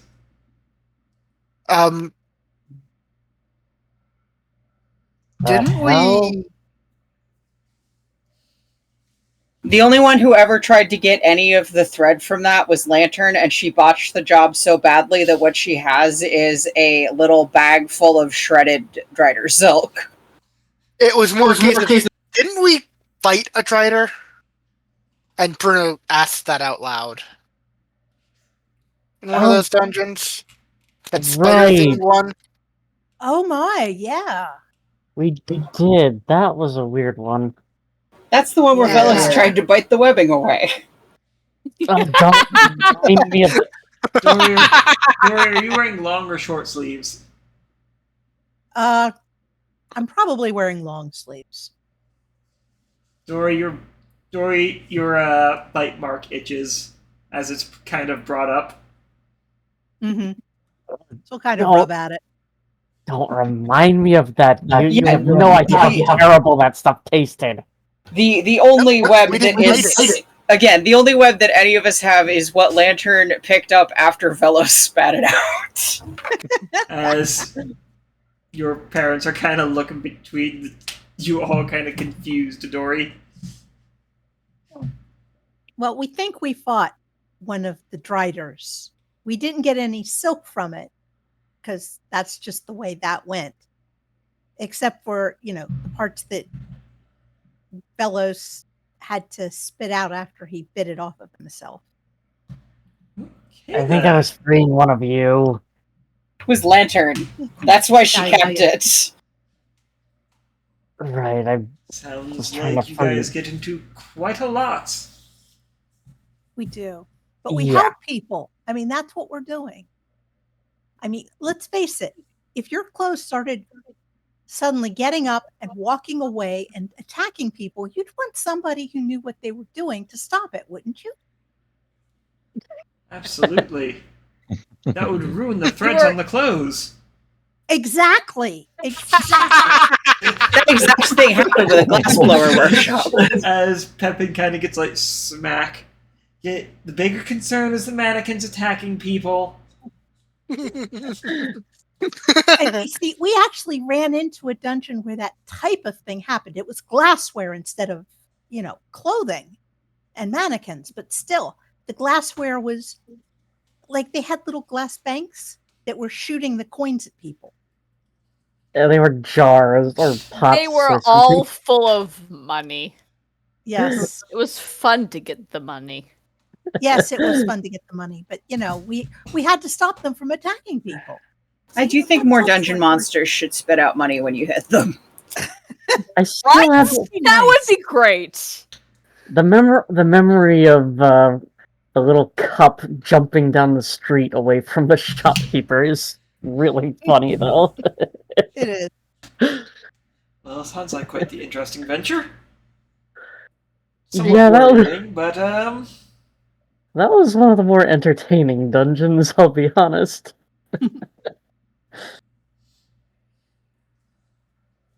as he goes to speak, you guys hear the chiming of the bell downstairs, and as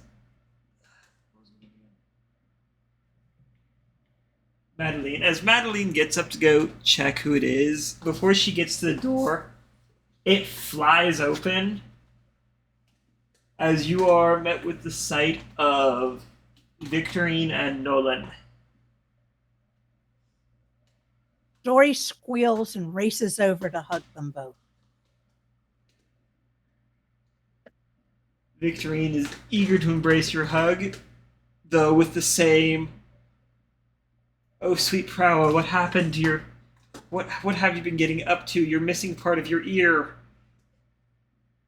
Fiona leans over to Bruno and goes, "Who are they?" Siblings. Meanwhile, Nolan You goes all may right know- past you all and it kind of makes his way over to Vellos, his gaze drifting up to look at him. And he just Lantern nods approvingly. Finally, someone with a sense of priorities. silently looking at you. Hi. At this point, you all may notice that Dori is the youngest of her siblings. Nah, Lantern's just happy that someone is finally sufficiently excited to see Vellos. Nobody has been as excited as they should be to see Vellos ever, and this guy seems to get it.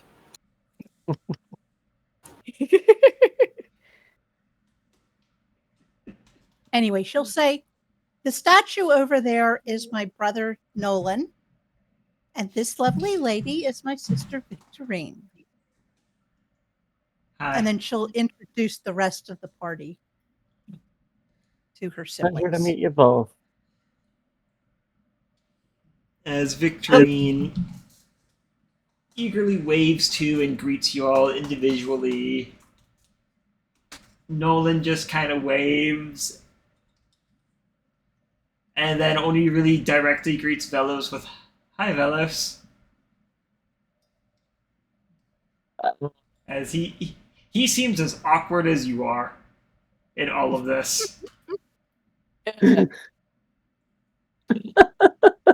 Oh, great. Two socially awkward people. Oh no. Dori, you've never seen Nolan like this before. Is Victorine the one that Lantern sent a note to? Yes, she is. Yes, and Victor does directly approach you, Lantern, with, so you're the Kobold with all the questions, huh? I do. I have a lot of questions all of the time, and most of the time I get some answers to them. Okay, well, I'd be happy to help answer some questions you have. So Is it maybe, just a coincidence that everyone's parents seem to live together? No. Because I've noticed that. Everybody we've met, it seems like all of you guys, it seems like your parents live together. Do they make that as a decision, or did it just happen? That's fairly normal. Is it? Yes. They're married. Excuse me? They're married, typically. You notice a complete lack of comprehension on Lantern's face as you come across a concept she has not yet discovered. Oh, Dori, Obviously- what have you not been telling your friend here? Nothing I didn't know she didn't need to know, or that she needed to know. And we occasionally find these things that are just surprising to her. I don't think my parents ever lived together. I don't think I met my dad. And my mom, mostly we fought for mates towards the end there, and that was, awkward, but... In a way, Victoria doesn't seem entirely surprised by this as she nods. Don't worry, Dori, when you said Lantern here was a kobold and had a lot of questions, I decided to jump ahead and do some research myself. Actually, I hated that. She would usually steal my fish, too, because she was a better swimmer. That's why I left that cave. It was a long time ago, though. Well, As Mama Bruno has just never pats her stolen on my her head. fish. Well, if you don't have to compete with her for fish, I can definitely see how the relationship would be less strained.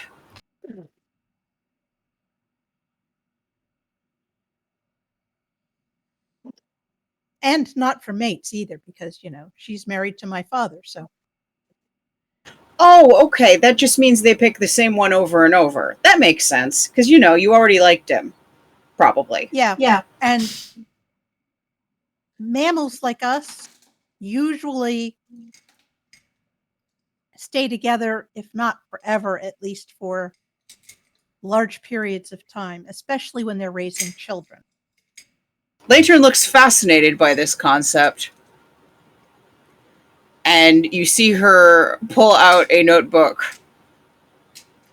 And you see that there is a question that she is formulating, but she is trying to decide whether or not it is rude. Dori, wait. In Sure. excited anticipation of this After a question. moment, in case it is rude, to be polite, you kind of lean in to just very, very, very closely ask, Dori and Victorine. Because Victorine, she's the expert on, like having kids and stuff. And Dori, you're a trusted friend.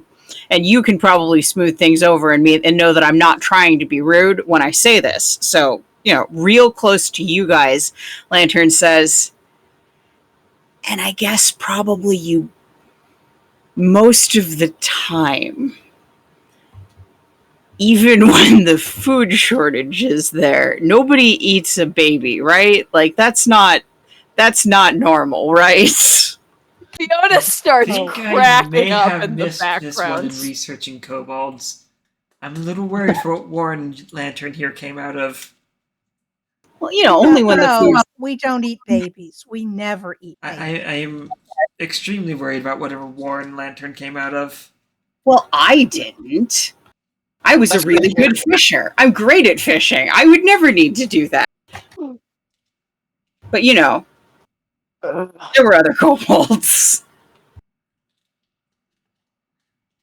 It's very uncommon. Right, for us. leading to other people.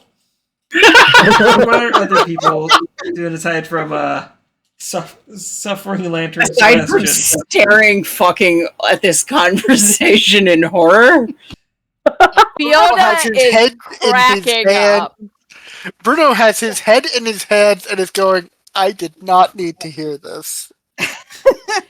Fiona is doing her Frost best away. to be quiet, but everyone who looks at her can see that she is laughing.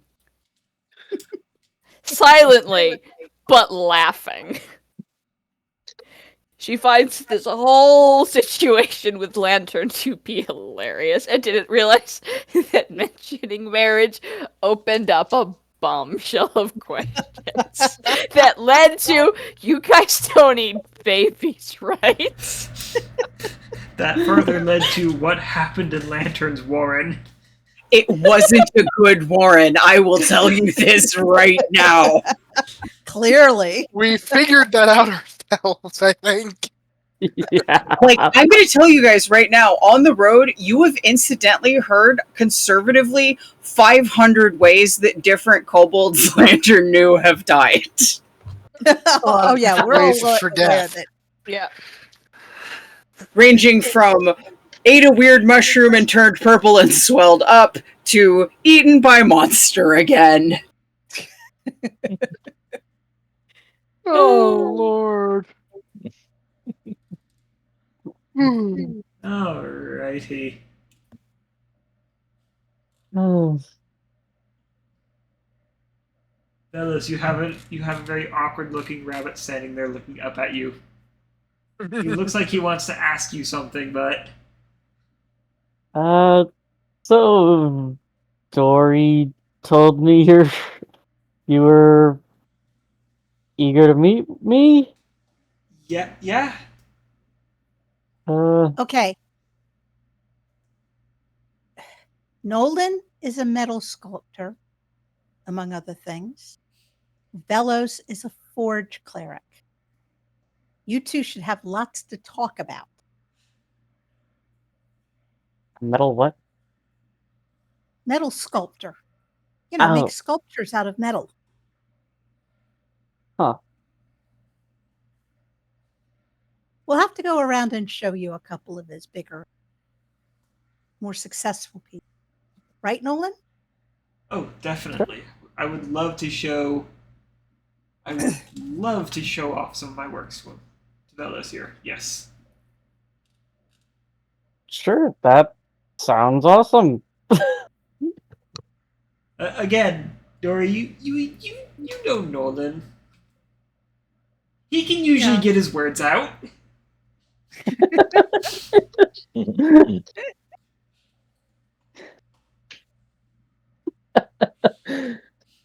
Yeah, she just keeps kind of giving him a look like, come on, guy, get it together.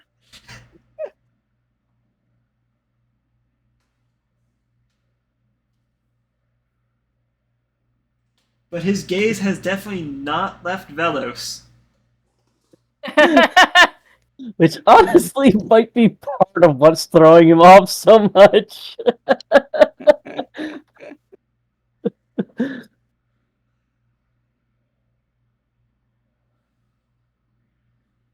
So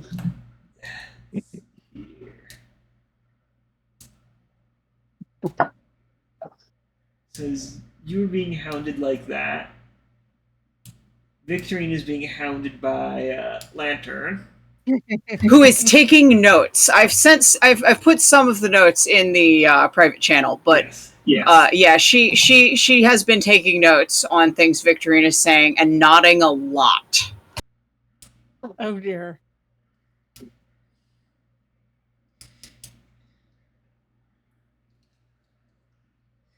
To to Victorine's credit, she's doing a fairly good job. Oh, she's doing. Keeping it together. I'm assuming that she's explaining things with as little judgment as she can muster, having sort of figured out that this may not have been the most functional kobold warren in the beast world. Yeah.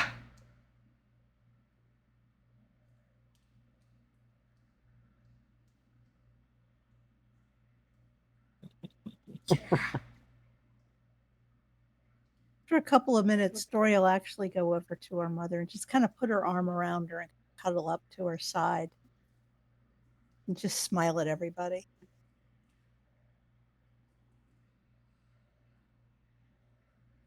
As everybody's given a chance to interact with each other. Yep. With Pepin actually approaching Grigori here and asking,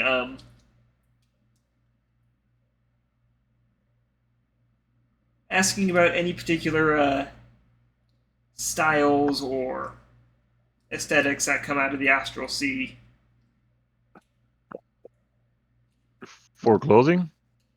Clothing, just furniture, just general, he does seem to be interested in getting ideas from you. Okay, well, as you can see, I'm wearing fine clothing, gold trim with a turquoise color. That's an interesting choice. Wouldn't typically go with gold on turquoise, but And, turquoise. You're out of turquoise? No, I said, do I have a? I kind of do. Oh, do you have it? Yeah, no, this is kind of turquoise.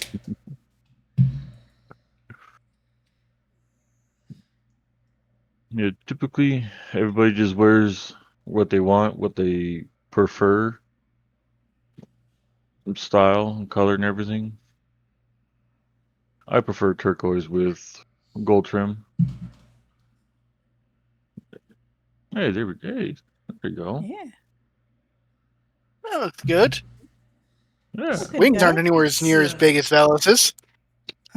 They're also on the arms, so it's definitely not going to affect balance any. This is what I got for. Yeah. Obviously, the camera's a little bit brighter, a little more saturated, but Yeah. Yeah. oh yeah, that doesn't help me. But yeah, this is what I got for turquoise. I might actually see if I actually can buy some turquoise at the store. Anyways,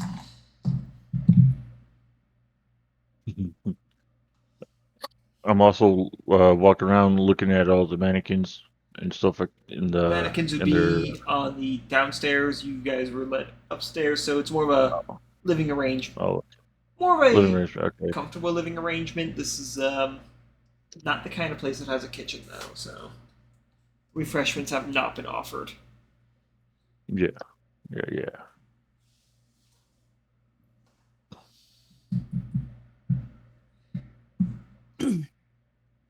Yes.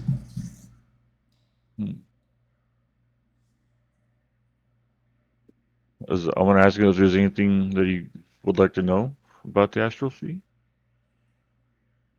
Actually, there's a lot to know. There is so many questions I'd have about the Astral Sea. We could be here all day, but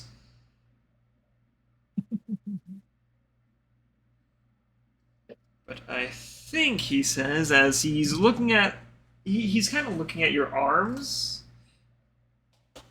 Yeah. making something of a mental note. I have an idea for another fashion piece. Yeah. Ah. Yeah. I'm gonna open my arms out. Kind of fold out. As he takes an interest in how your wings conform, kind of open up with the rest of your arms. So Yes. if you ever need them, if you ever need measurements or a model, let me know. I will definitely keep you in mind. I think this might start at least a new small fashion movement, making clothes with wings on them. Do you get? I take it you don't get many bats that walk through here. Not typically, no, but the ones we do, we can't get them to sit still for 5 minutes. As Grigori smiles, yes, is I can see that.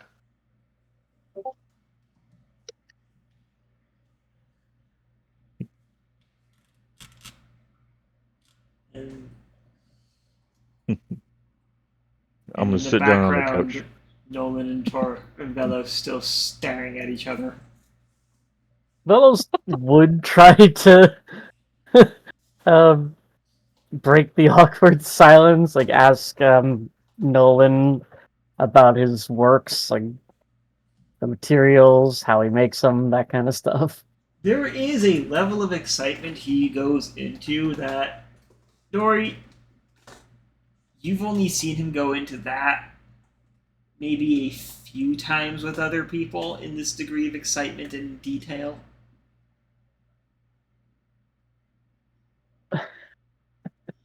As he's getting down to talking metal mixtures, metal mixtures, fuel compositions. This is sort of excitement he's reaching. Cool. Vellos, this is all great information for you, as it gives a really good intimate idea as to what he does and how much he cares about his craft. Yeah, Vellos is very interested in this now, and would start asking him more about, like, oh, you managed to alloy those two metals? How'd you do that? Tell me. As he kind of explains, it wasn't really an alloying more than it was a hammering of the two metals together while they were hot.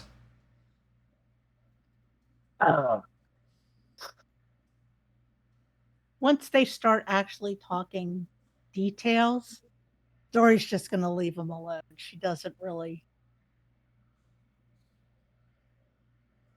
she wants them to get along nicely. She doesn't really follow this kind of thing very much. She doesn't really follow the metalworking so much. She just wants them to get along. Okay. Yeah, once they start talking shop, they're probably going to lose most of everybody. Yeah. Which they are definitely getting along. And like I said, Dori, it's not often you see him get this excited about his work, even with people who are as familiar with it.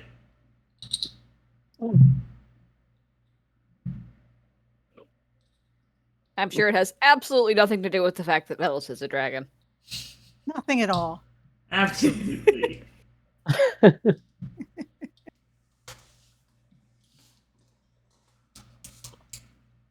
A dragon who happens to be an aspiring forge master. Yep. Yeah, you two have nothing at all in common. Not at all. No, nothing. How are they even talking to each other? Rapid fire. Y'all are having, even if you could keep up with the conversation, y'all are having trouble keeping up with the conversation.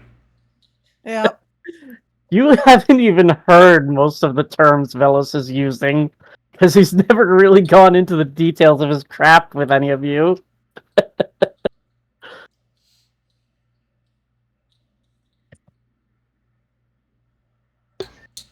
Grigori, you are getting measured. It is a blink, and Pepin is holding a measurement tape and is taking notes on how your the size of your wings, and along with the digits, the membranes in between the digits. Nice. I'm gonna tell them that they range from a young adult from my size to about 5 feet tall. Oh no, he's measuring your wings, getting an idea of the scale and dimension of those. Just the wings themselves? Yeah, and your arms. He's basically kind of.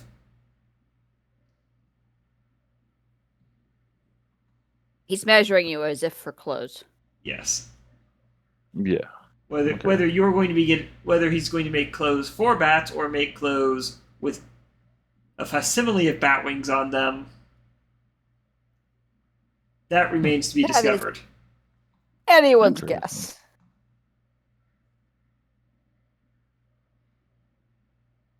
Okay, I'm just gonna hold my arms out and let him measure away. As he, holds you in polite conversation.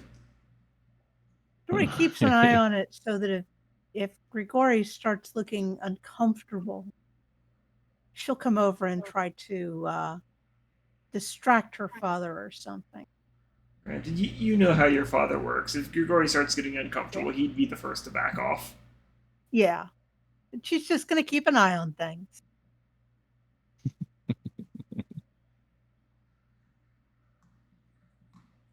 Okay.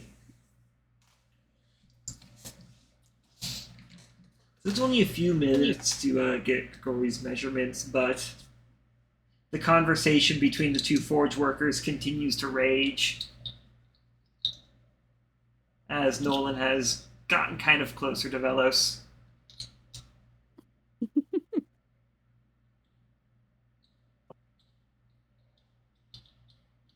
You do not recall when the last time this man has blinked.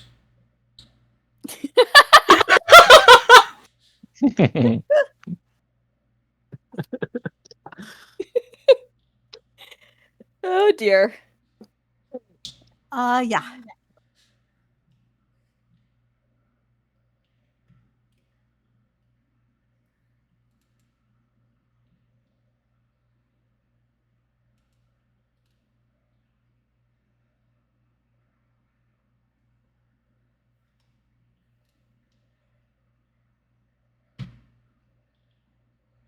It sounds like they're speaking a completely different language, almost.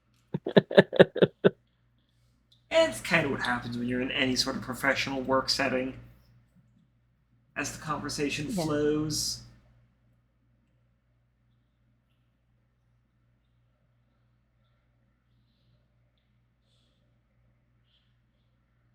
Every so often you hear some discussion from Lantern asking just a question that makes Dori's sister need to take a moment. Like, she asks a couple of questions that Victorine was definitely expecting and fully prepared for and absolutely able to tackle, and every so often she asks something where you can just see, I'm assuming, a look of concern, perhaps, like not exactly pity, just, oh no, where have you been? What have you done? What gave you that idea? Where did this idea start? And maybe if I can correct where it started, you won't ever ask anyone else that question.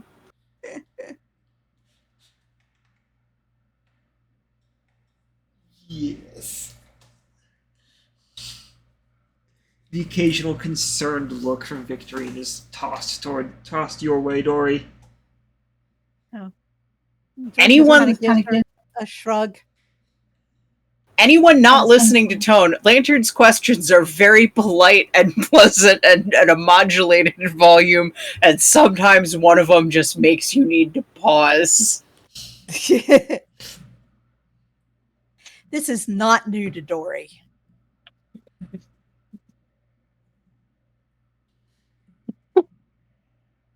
I feel like most of the people in the wagon have paused in a similar way. Yes. Quite possibly. Sure.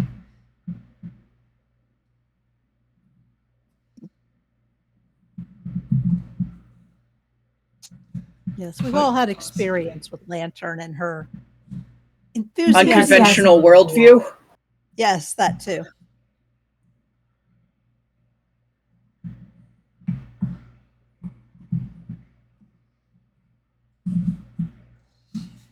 That's the way to put it. Fiona, for the most part, would take to helping talk with Lantern and helping Victorine explain things to Lantern. Mostly so she doesn't get caught up discussing clothes with anybody. You are very worried that someone here is going to try to dress you, and by God, if you must stand by the kobold and overhear some of these fucking questions, it's still better than somebody trying to dress you. Yes. Bruno is kind of hiding near the doorway for exactly the same reason. Okay. As conversation goes on for an hour or so, Pepin and Madeline do excuse themselves to go properly tend to the shop, leaving the 8 of you alone.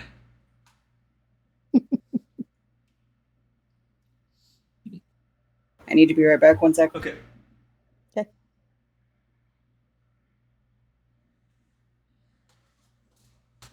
Yeah, Dori's trying to keep everybody in sight, make sure everybody's looking, or nobody's looking uncomfortable or like they need rescuing.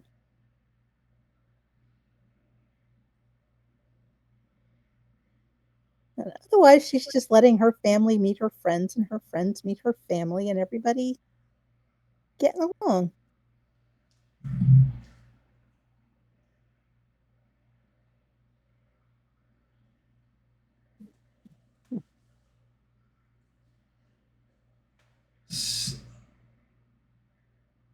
If she goes for any length of time without actually talking, she'll start humming to herself, Okay.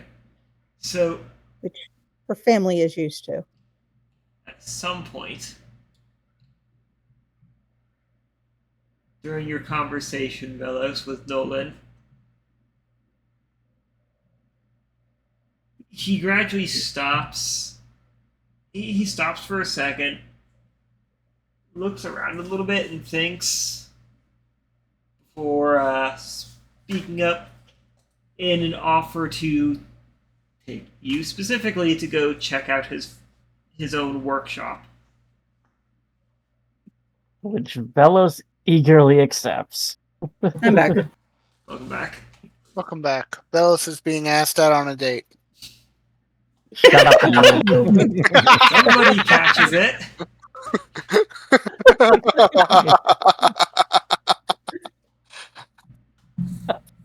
Damn it, all of you. Actually, when Dori starts to realize this, she blinks. But as long as both Vellos and Nolan are into it, she's staying out of it. I'm not sure if Vellos would even realize, I'll be honest. You could insight it. Sure, why the fuck not?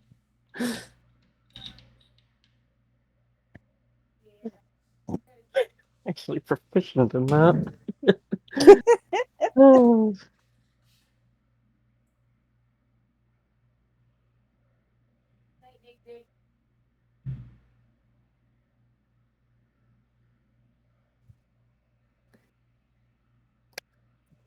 Okay. Yeah, it's obvious. Oh, wow. Yeah. Yeah, no, this is a complete you, me, alone sort of situation, sort of offer. Dori gives Vellos a basically a shit-eating grin and says, I bet we'd all like to see your workshop, Nolan. I would. And she stands there practically vibrating, waiting for Nolan's response. Nolan, Very much his sister causing trouble. Nolan looks a Hello. little like he was just expecting just Vellos. He looks a little like, oh, like yeah, but oh.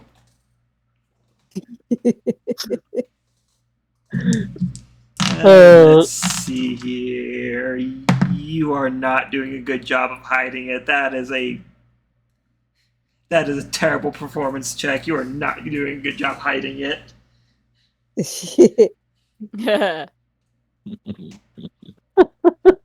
As I said, Dori is being every kid sister everywhere, causing her older siblings trouble. Nolan has probably seen this type of behavior from her before. Probably.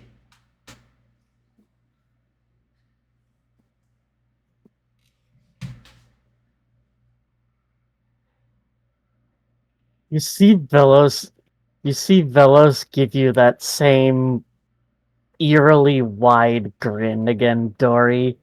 It almost seems predatory. He's thinking about his revenge. How he is going to get her for this.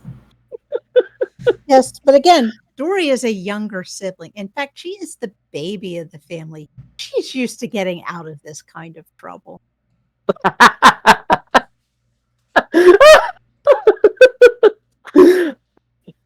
Sure, Oh dear. sure.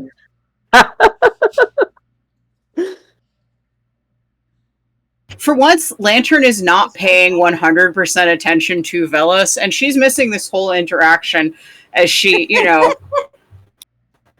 you overhear something along the lines of, okay, but when does a child stop being a child? Like, what counts? There's some hesitation in that question because it's at first like Victorine thinks she has a solid answer. Then she stops and thinks. Then she goes to answer again and she's like, no, he's definitely still a child. Like 7, 8? No, When are you this expected to move guy's- out most of the time? No, this guy's still a child and he's like 30. Lantern I looks guess it varies shocked. from person to person. Okay, so it's not most just like people- Like most people stop being a child at like 8.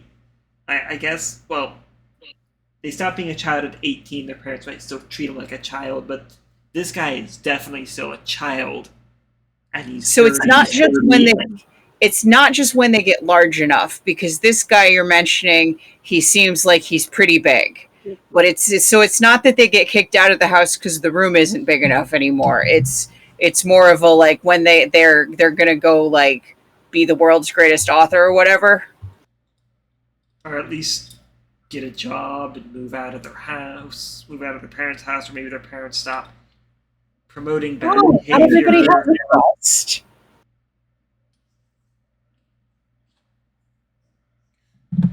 It is at this point that Lantern is introduced to the concept that not everyone in the world leaves for a quest. Yeah.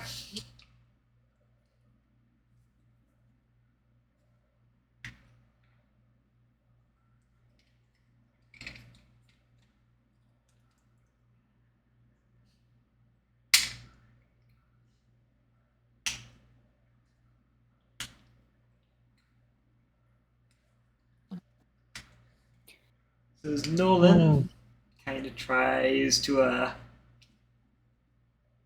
avoid Dori's attention while looking towards the door, then to Vellos, then back to the door, then back to Vellos.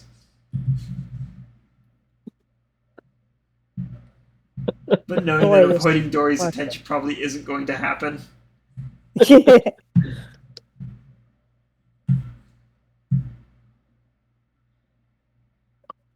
Dori isn't going to be too mean. She's got to give him up. Both of them, actually. Oh.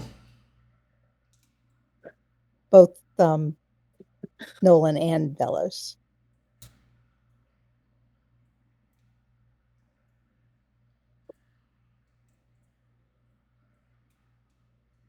Oh dear. Oh dear indeed.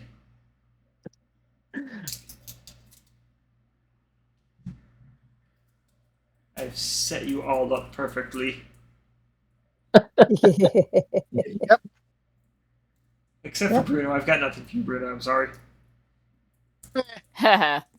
Bruno knows this family and is going, yeah, I'm not being dragged into their crazy. Not tonight. And yet Love they- Dori dearly, but I'm not dealing with their crazy tonight. and yet, in a way, they have a similar feeling towards you. Sounds about right.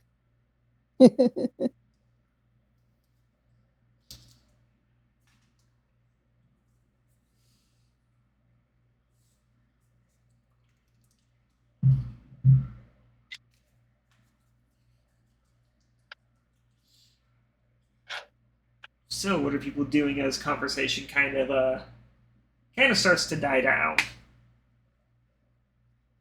as things move closer. Lantern is effusively thanking Victorine as she finishes up her notes, and somehow has gotten onto the topic of recipes for desserts she recommends for people who are good at knowing information and very helpful and kind to kobolds.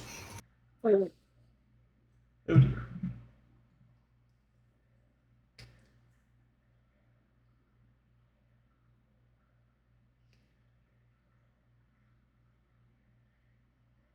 As right now, the time can be put towards late afternoon. Yeah, it's got to be starting to get pretty late. Yes.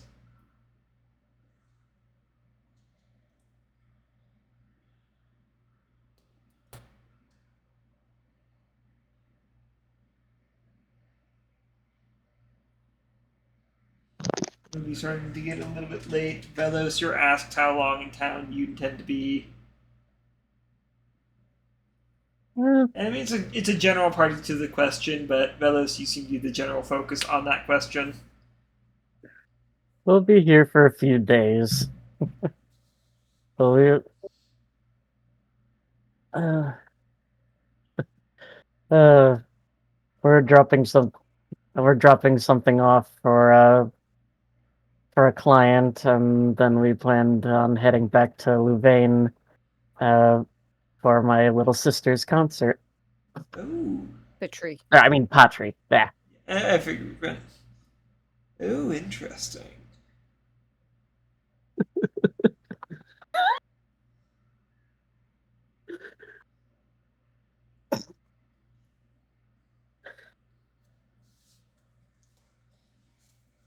As Nolan kind of nods with maybe a little too excitedly as he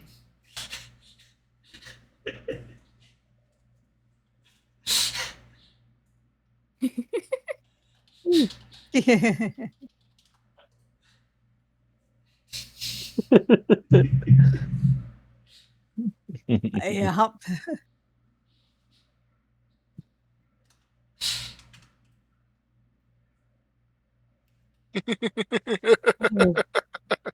and Velos learns that dragons exude a certain power,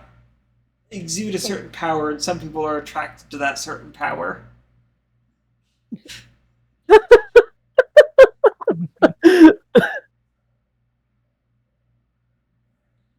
Oh. And Vellos is still trying to process that. Figure out what to make of it. Fiona has found a chair to sit on and is relaxing while everyone else continues to converse. And I'm gonna sit. I'm gonna sit on a chair next to her. Yep.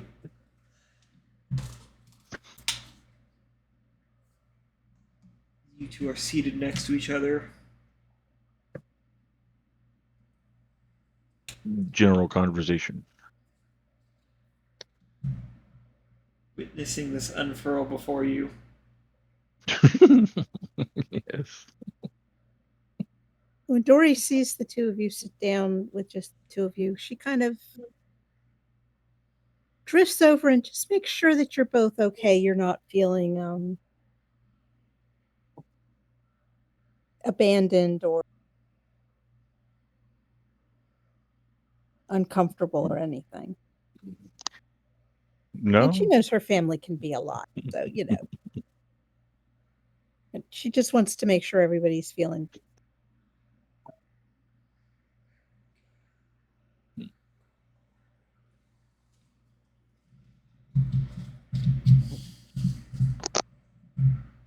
No, I'm feeling fine.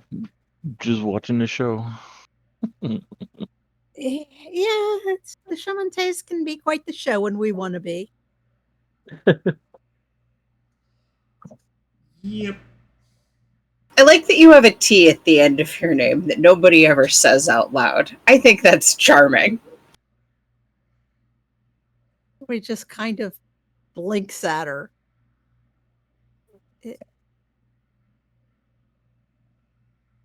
Okay. Because if you look at how it's spelled, it's supposed to be Chalmontet, but you don't say it that way, and you say it in a way fancier way, and I think that's neat. Thank you. That's just the way it's pronounced.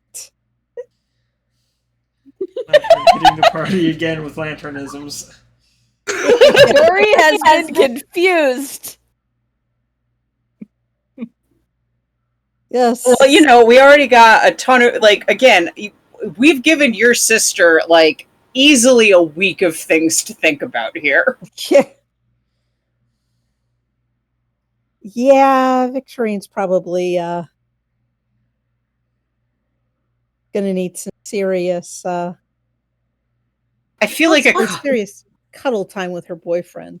I feel like a cup of tea in a quiet room is in her imminent future.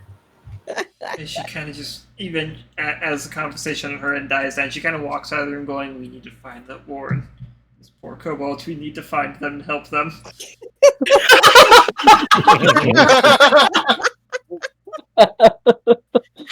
If Lantern overhears it, she makes no motion to stop her, but does call over, it's somewhere near Aurea! Oh dear. You know, narrow it down to one entire country.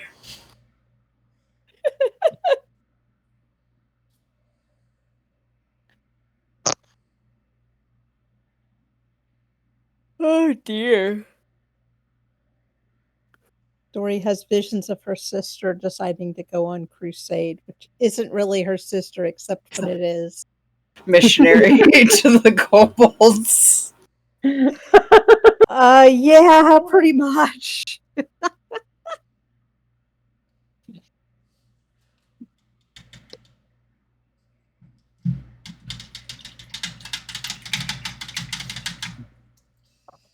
Oh boy. Lantern has inspired a humanitarian mission, or humanitarian mission in Dori's sister. Yeah. Dori's sitting there watching this thinking, I'm going to start getting letters from Victorine, like from all over the world as she tries to find Lantern's Warren. Am I? He finds a Warren, but it's not lanterns. But they need rescuing too. So, you know, once you get started, this could be going on.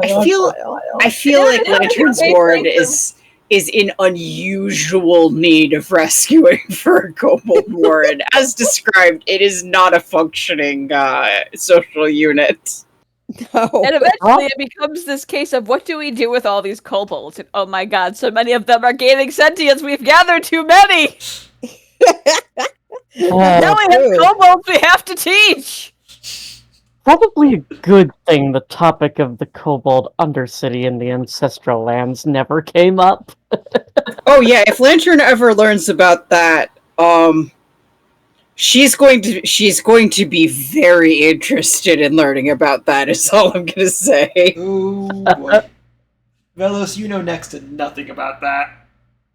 Yeah, just stories. Stories. The mention of the Undercity within stories. Yeah. So That probably makes sense. That you have like third or fourth hand knowledge. And you know you have third or fourth hand knowledge. probably why he's never volunteered it, because he don't know anything concrete about it himself. Oh dear. Exactly.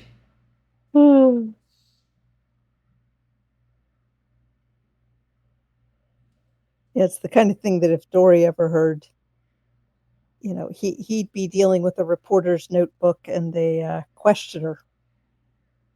So basically the same experience Victorine just got. Down to the notebook. Yes. Seems that way. Pretty much. Pretty much. But with a slightly better understanding of the kinds of things that are likely to come of the conversation. Also correct, and probably with less jarring conversational transitions, because Lantern doesn't use them. Yeah, that has been noticed. Yep. So, kind of nearing the end of the session. Any final actions people may want to take?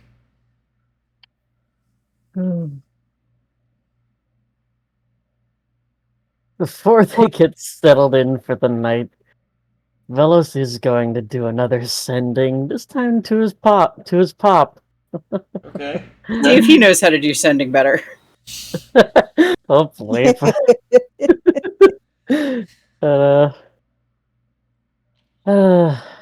I'll give you what he sends. Dice. Okay.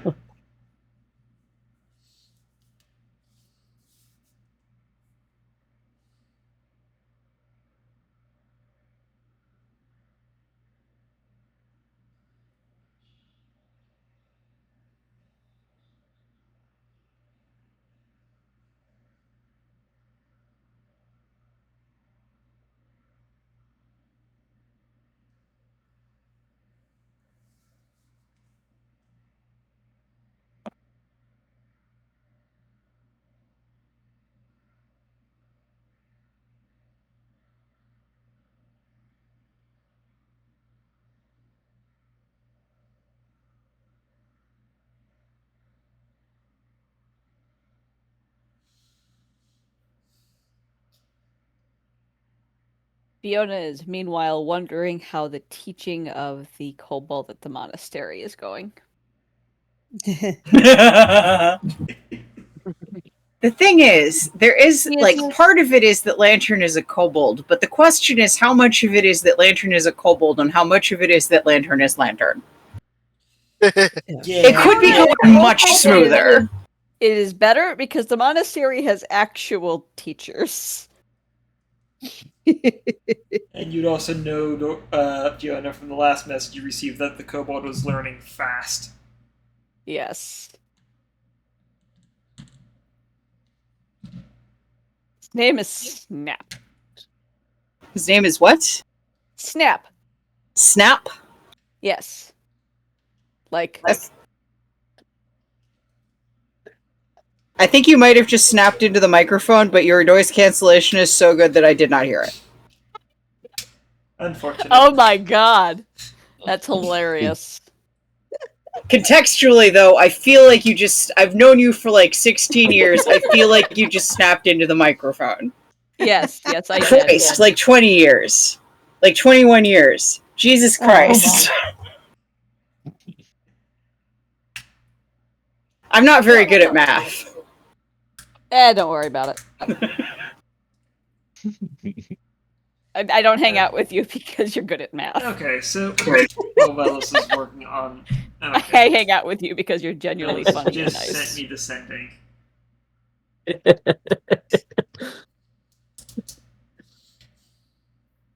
Sending.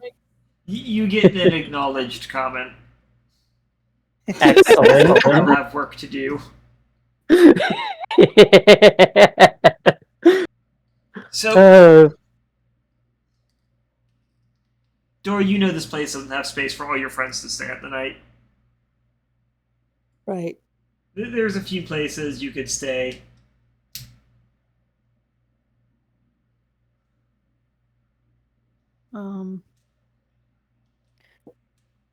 Such as? You know there's a few, like, inns around the area, proper inns. They may be a little more pricey, but it's not a straw-stuffed cot. It's an actual bed. Dori will kind of gesture to everybody to kind of gather in. Say, there really isn't room here. I mean, we'd be, hanging off the mannequins if we tried. So I figure we can go to the local inns. A little bit pricey, but, we'd be in real beds. Mattress I would like that. straw. running. We could water. hang off the bed instead of the mannequin. Yes. Yeah. So when she gets everybody's approval, she'll lead everybody. She'll wish her family good night. Say, we'll be seeing you all tomorrow. We'll be here at least through tomorrow. And then we'll see how it goes. We're going to find a place to sleep for the night because I don't think there's room enough here. I'm happy to hang off a mannequin too, but I think finding a place is more sensible because there are a lot of other people. And also, I think that I've seen how Grigori hangs off of things. I don't think the mannequins are tall enough for that. Probably not. And with that, Probably not. And with a bit of goodbye and a recommendation for a couple of places, the 7 of you depart. 7 of us. Who do you think? Yeah, you know. Nolan is Oh, no. following. I picked up a bunny. Got it. Got it. Okay. Dori gives him kind of a smirk. So does She'll lead Bruno. the way to the most sensible of the places her parents recommended. Which there's a couple that at this point is just a case of distance. And Yeah. no one's only following with because at no point has Vellos declined.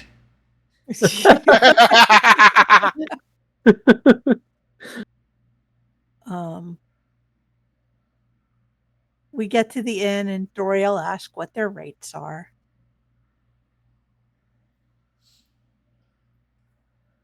So they run group beds at a gold a night. So, like an entire party, individual beds are run at a few silver.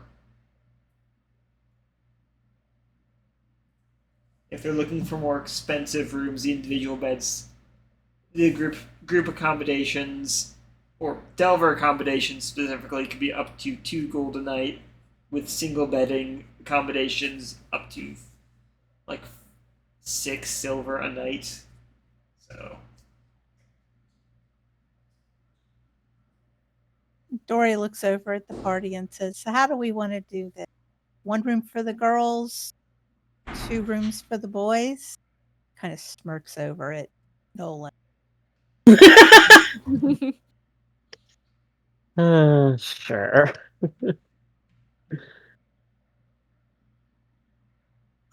And then she'll say, what, individual beds? I feel like splurging for the individual.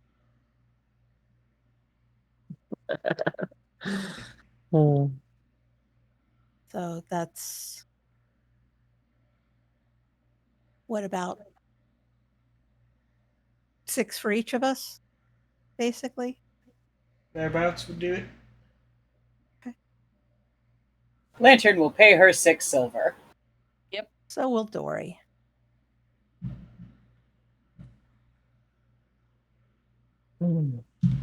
Okay. Accommodations purchased.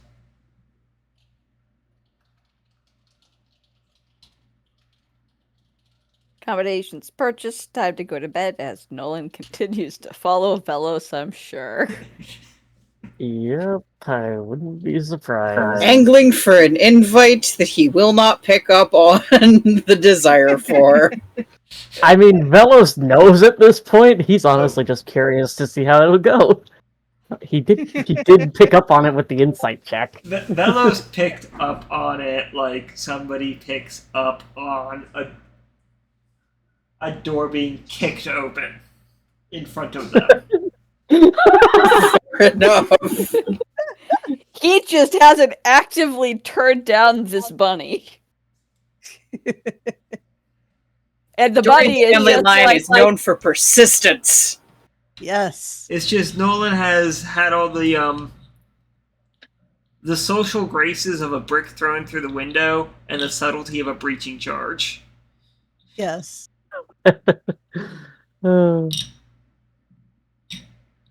his offer has also not been declined yet, so who knows? Maybe a yes is Exactly. still on the table, it just hasn't been voiced.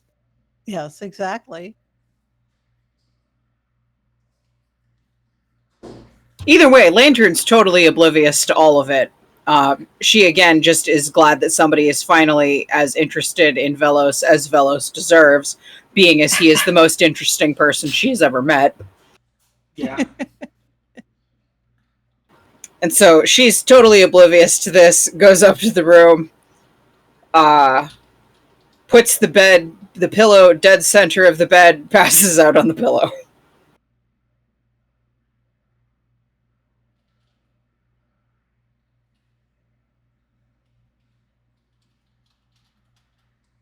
Dori isn't too very far behind her.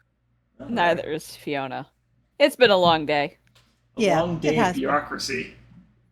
Yeah. Yes. We waited in And then- line, we met new people, except for Dori, who met very familiar people. Then answering a bunch of kobold questions while trying to not get measured for clothes. Answering, asking all of those kobold questions, documenting the kobold questions. And the rabbit answers. Yes. All right. Well, I hope you all had a good time. Yes. Absolutely. It's After an excellent... After all that combat last 3 sessions, a nice break. An excellent Yes. kickoff for my little 4-day vacation. Yes. There you go. Yay, vacation! All right. Yay. I have tomorrow and Friday off, and I'm going to need to actually find something to do outside of my house so I don't feel like I've spent my whole vacation in my house. Understandable. That's fair. All right. Sounds I good. will see you all next week. Okay. See Have a ya. good week. See y'all next week. See you next Hey, week. Dice. Yes. The shoes should be there soon. Yay, shoe! Ew.